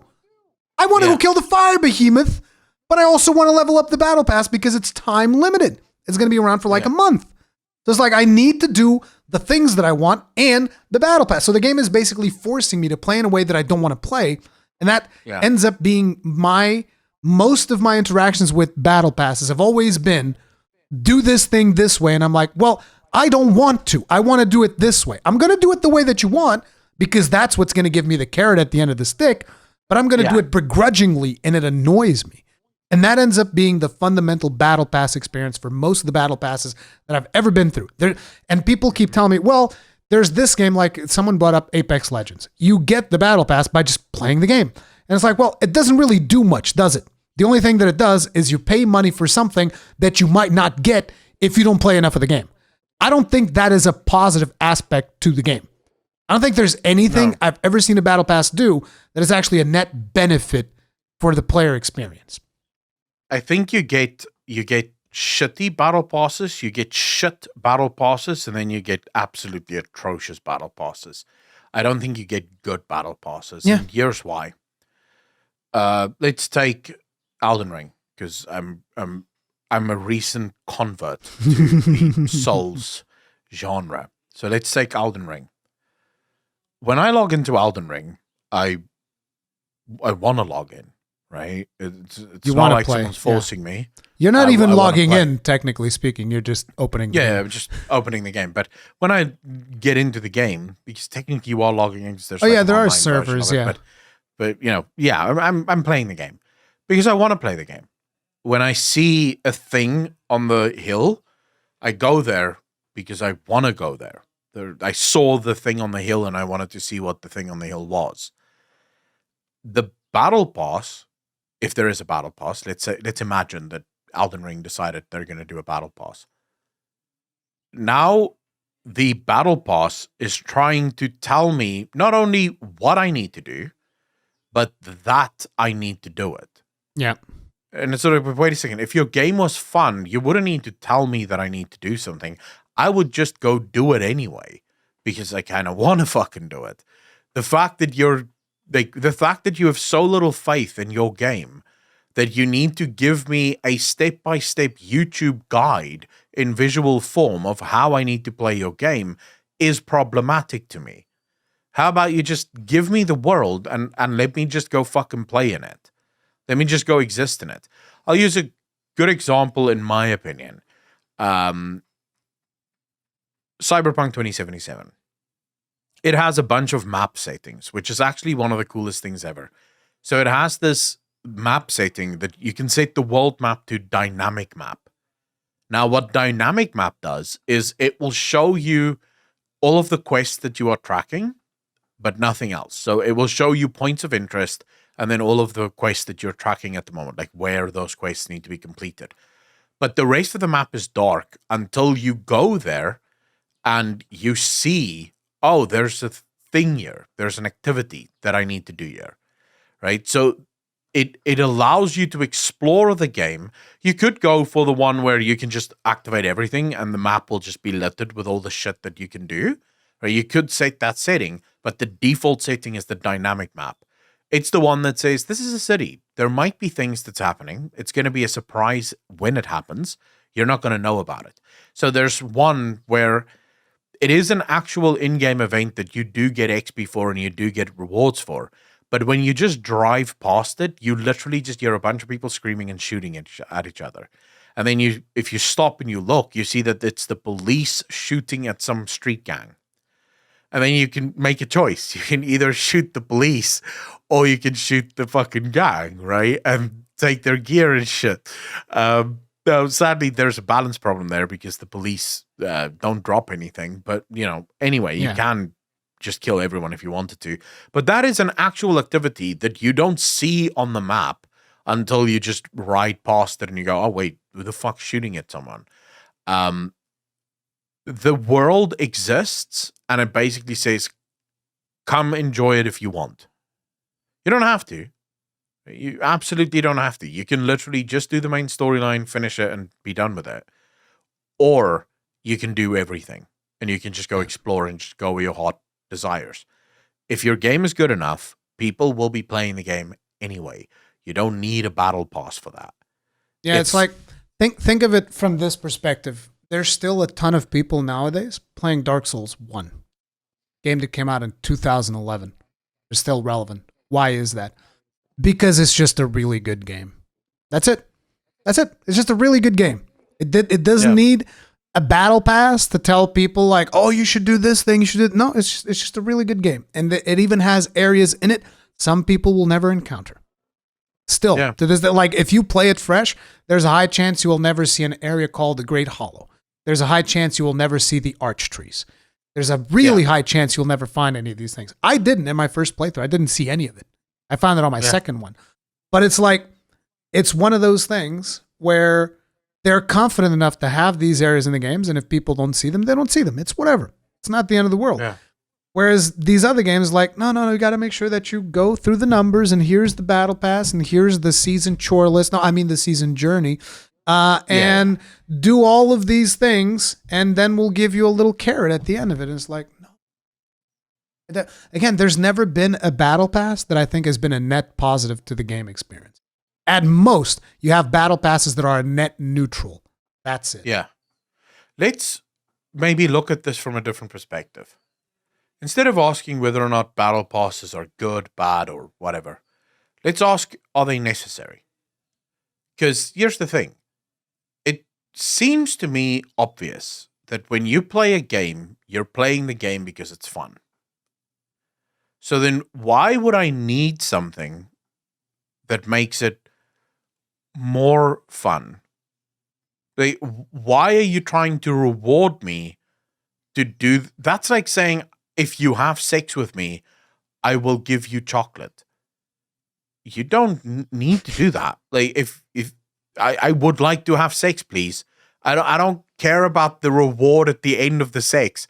The sex is the reward. Thank you. I appreciate this. Right? I was saying that there's probably some like form of grooming in there. It's like you program someone with chocolate, and every time you bring chocolate, I mean, it is technically, you just hit the nail on the head there. It is grooming. Yeah. Because it's teaching people that games are chores. Games is about okay. a Let's list of not things that need let's to be not call completed. it grooming because there are some serious real world implications when it comes to that, and I don't want to cross. Let's call it conditioning. It is conditioning. Well, yeah, it is but, I conditioning mean, you to, If you see the carrot, you go do the thing that they tell you to do. But if I'm going to be honest, I wouldn't mind calling it grooming because There's trust me, there's a lot of implications. People will go wild. I know let's not call it. Let's call it conditioning. I know there's a bunch of horrible things in the real world, but I don't view what they do in video games as any different, that much less serious. Yeah, it is. It is right? pretty serious. Because what you're talking about in terms of real life grooming, right? You're talking about people going through actual abuse and stuff. Yes. But the gaming version is just the psychological version of the same thing. Because they are conditioning you to play the game in quote unquote the correct way, right? And the correct way is to be addicted. Because that's all lists do. If you've ever read any books about addiction, you will know that chores and lists is a good way of coaxing people into that serotonin release and the dopamine releases. Because whenever you finish a list, and you can check this for yourself, by the way, make a list this weekend. Just today, write out a list of all the things that you want to get done this weekend. Say you want to do the garden, you want to clean your house, you want to do all the shit. And then as you do these things on the list, you just tick them off. And focus on how you feel every single time you tick something off. There's a burst of serotonin and dopamine. It's just how humans are wired. You get this momentary happiness from being able to do it.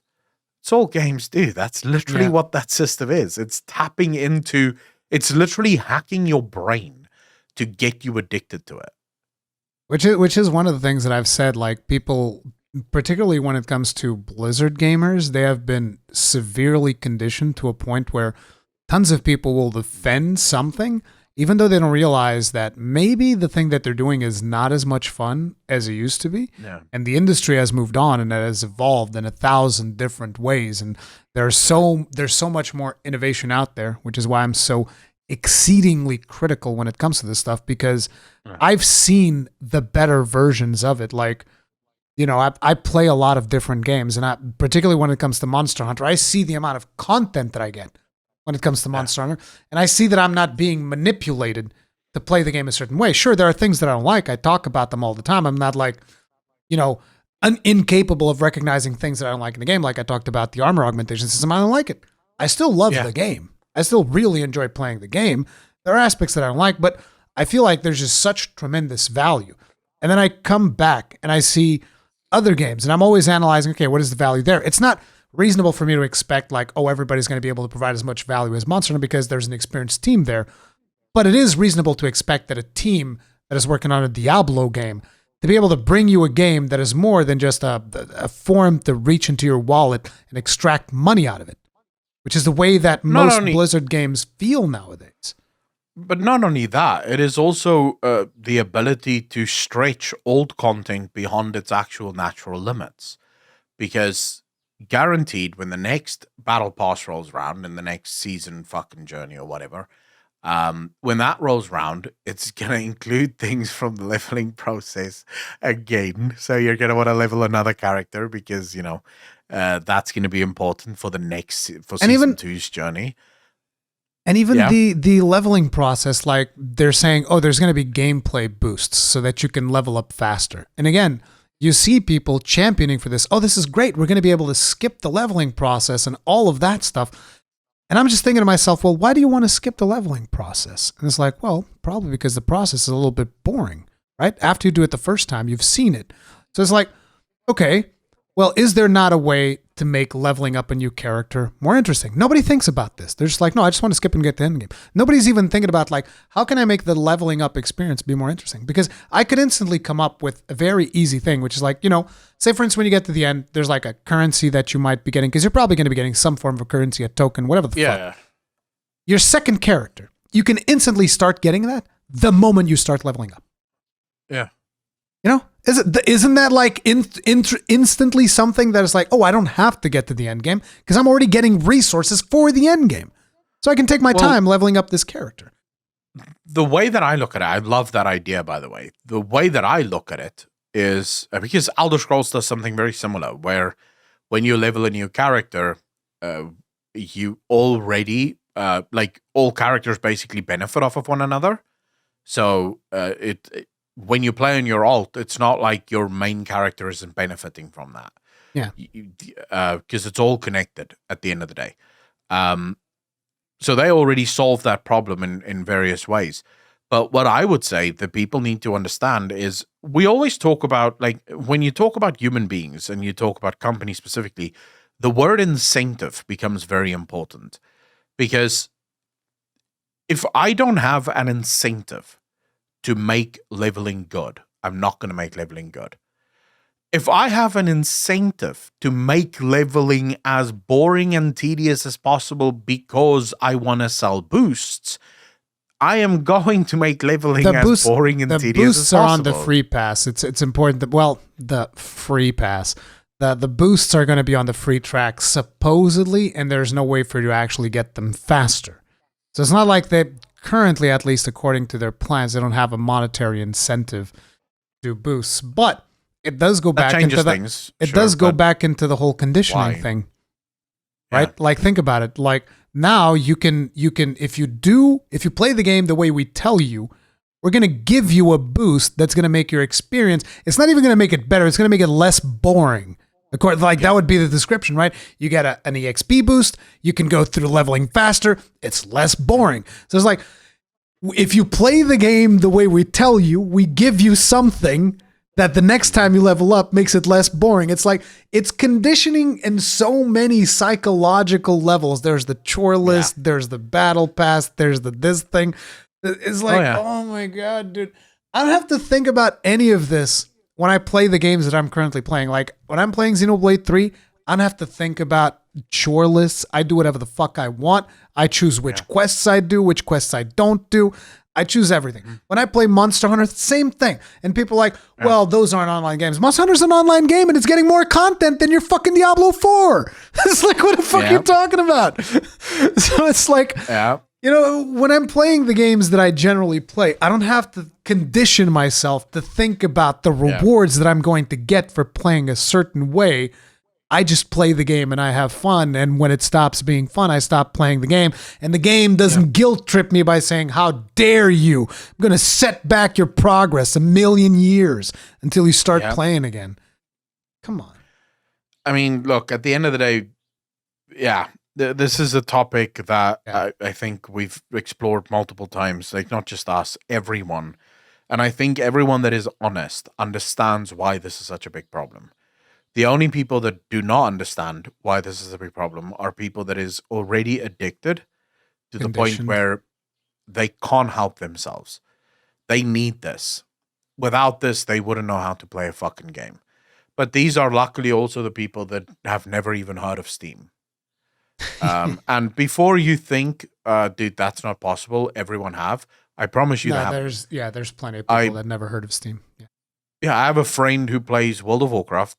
She's been playing World of Warcraft literally since beta. And the other day we're talking, and just in the middle of the conversation, my Steam pops up that fucking thing of restart Steam, you know? Yeah. I'm like, oh my God, I have to restart Steam quickly. She's like, what's Steam? I'm like, how the fuck do I even begin? It's a place with all the games. And she's like, what do you mean? I'm like, it's like Battle.net launcher? It's like all the games in the world is there. Is it like the Battle.net launcher? She legit have never even heard of Steam because the only game that she plays is World of Warcraft. That's it. That's the only game that she plays. Oh, and a little bit of Overwatch.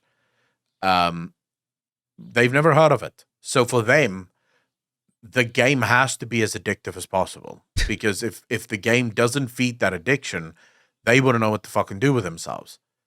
We're talking about a person here that has every character leveled up for every class Jesus. on both of the factions. Oh my god. Not just all the, like, I have all of the classes leveled up on the Horde side. Dude, right? She would love Final Fantasy XIV. Just be an Omni level 90, all crafters, everything the same character. Yeah, I don't think I don't even think she would know what fucking Final Fantasy is, if I'm honest with you. She genuinely, she only plays WoW. And it's not as if she used to play other games. She discovered WoW because her dad is a gamer. Yeah. And she would play the beta on her dad's account. And then she got her own PC and she started playing WoW. Before that, she's never been a gamer. She's not even a gamer now. She's just addicted to WoW. Yeah. So, and these are the people that Blizzard is ultimately designing the game for. Why? Because there has never been a single thing added to the cash shop that this girl have not bought. Oh my god. Day one. As soon as it goes on the cash shop, she owns it. She's got it. She's a collector. She probably has all the things add-on. She's probably already done all the things. Although, funny enough, the challenging stuff she doesn't do. She doesn't raid. She doesn't do Mythic Plus. Not high level, anyways. She'll do like +5, +6. So clearly, she's not playing the game for a challenge. She's not playing the game because she wants to better herself or anything. She is legitimately just playing. No hate to her. I love her to death. And she knows this. I've told her this straight to her face. So it's not like I'm speaking behind her back here. She's addicted to this fucking game, and Blizzard understands that that is the community that they want to go for. I want to talk about one final thing before we end. We're already on 3 hours. This is probably going to turn into another 2 fucking... No. Not this just time. one thing more. Okay. Did you see Blizzard is giving Shadowlands away for free? I think I saw, it was either a video or an article. I didn't actually click it, but it said something like they can't even give Shadowlands away. Yeah, I tweeted out, shit's going down. Yeah. When they can't even give it away for Twitter. free. Yeah. So if you log in to the Battle.net launcher anywhere from now until the 5th of September, you will, regardless of your subscription status, regardless of what the last expansion is you bought, you will automatically be given Shadowlands. It will just be freely added to your account. There you go. You don't even have to pay us for it. At the end of the day, I see this as an absolute win. It's like, hey, you get one expansion for free. Sure, it's a shit expansion, but hey, it's free. Well, technically speaking, you don't even get like just one expansion for free, because you have to remember how this works. When you get all of them, when you buy the newest expansion, all of the other expansions is added. I want my money game back. anyways. Yeah, but see, this is where you see this is where you see the absolute disrespect that Blizzard has for its players. So you're gonna give all of these expansions away, the brand new players, because you want to try and get these brand new players. What about your loyal existing players that have recurring subscriptions? You're going to give them some Battle.net balance? You're going to give them some game time? You're going to get literally anything? No, nothing. You'll get a 6-month mount that you can buy for 6 months. You're not getting a 6-month mount. You can buy a 6-month mount. No. If I listen to the people in my comment section, it's free. It's free.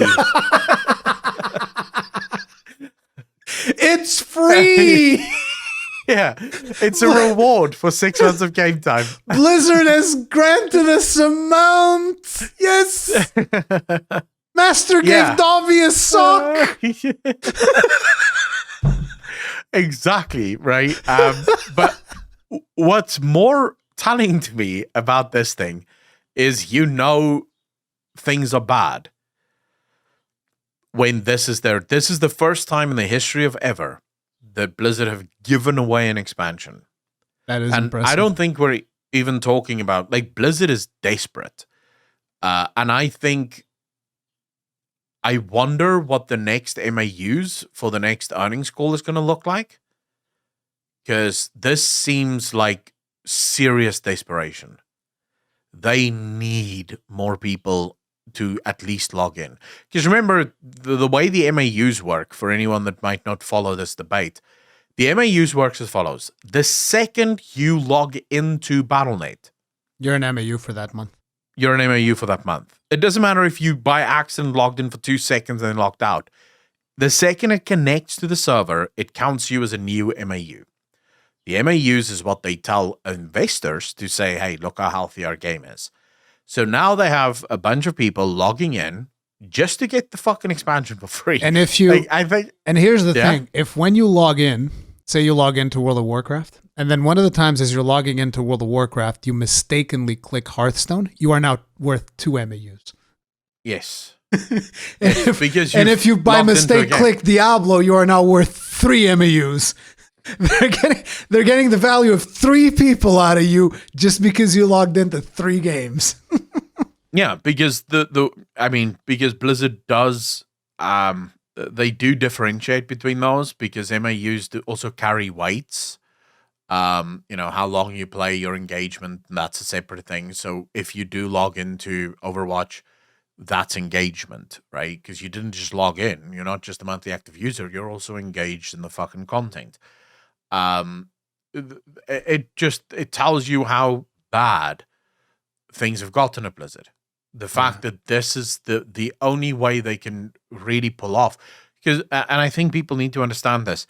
I've not seen the contract between Microsoft and Activision Blizzard, but I know for a fact, just due to the fact that I've gone through this myself with my old business before I became a YouTuber. I had an offer to purchase on my business, and in the contract, this is you need to have this.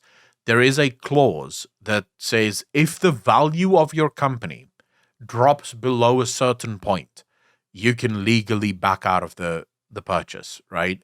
So Microsoft will almost definitely have this, where as long as Activision Blizzard's MAUs stay above a certain level, that's fine. But if it drops under a certain level, Microsoft could absolutely turn around and say, okay, wait a second. We offered you $80 or $85. I think they offered $90 actually per share. Yeah, it was way more than it were worth, I think. Yeah. But your monthly active users has gone from 500 and something million to say, and it's not that high, but let's say 200 million down to 100 million. We're not willing to pay $90 per share anymore. We'll give you, $45 per share. Microsoft is well within the rights to do that because the company have lost half of its fucking player base. Yep. So this is a way for Blizzard to artificially lie to Microsoft effectively and say, no, but look how many monthly active users we have, All they had to do is give away every single expansion of World of Warcraft for free. Yep. Dude, I can't help but think, and this might be sad for a lot of people. It's sad for me because it's my fucking job, but I can't help but think we are sort of starting to enter Blizzard's final moments. I don't think Blizzard is going to be around for a long, long time. Nah, I don't think so. Especially because there's so much hype around Dragonflight. There's so many people already pre-ordered. There's so much already positive press on Dragonflight. I think they're going to make bank on that, and that'll allow them to sustain themselves. Even if the game is bad, even if Dragonflight is bad, I think they're going to make so much money off of it that it's going to allow them to bleed out for a while longer. Well, when I say not going to be around for a lot longer, I'm not saying within a year or two. I don't think... Yeah, but even 5 years, I don't see them going anywhere. I don't think Blizzard is going to be around after a decade. That's more the timeline that I'm looking at. I think within the next decade, Activision Blizzard will be declared bankrupt or probably just dissolved. Now, the Microsoft deal can change things, obviously. Insofar as Microsoft could just say, look, change your entire strategy. They're going to become Microsoft Irvine. Probably right. But the reason I say this is everything this company has done now for the last 6 years have been absolute dog shit. Oh, yeah. Everything. The newest Call of Duty failed fucking... Call of Duty failed. Dude, if you said 4 years ago that Activision will launch a Call of Duty that will fail, people would have said, are you nuts? That game launches and it breaks records. The last Call of Duty, Black Ops 4, sold something like $300 million in like the first fucking day. Right? That game made crap tons of money. Just fucking insane. No, actually, it was over $500 million, excuse me, that it made like in the first month, I think, of sales. Vanguard flopped. It was a complete fucking failure. Shadowlands flopped. Battle for Azeroth flopped. 100%, right? Things are just going bad. Things are just going bad at this company. And Dragonflight, if Dragonflight is bad, I think Blizzard is going to permanently lose most of their player base, for WoW at least. Because I think there's a lot of people that is hyped, obviously, because a lot of people see the potential for the game to be good. But if it isn't good, if Dragonflight fails, I don't think there will be any amount of hype that can ever bring people back into the game at that point. Definitely. There were a couple of more topics that we wanted to talk about, guys, but we are coming up on 3 hours, and I don't want to have to split this one into 2 episodes either, so we're probably going to be calling it here. The other topics were, we never talked about WoW Mobile being canceled, which I definitely want to bring that up, so we'll talk about that in the next one. And the PlayStation price increase that we will talk about next time as well, because it's not like that increase is probably going to go anywhere. So no, it's probably going to get worse. We'll be seeing you guys in the next one. Make sure to check out Accolon's stuff. It's going to be in the description. And have a good one. Stay strong. Stay safe. Peace out. Peace out, fam.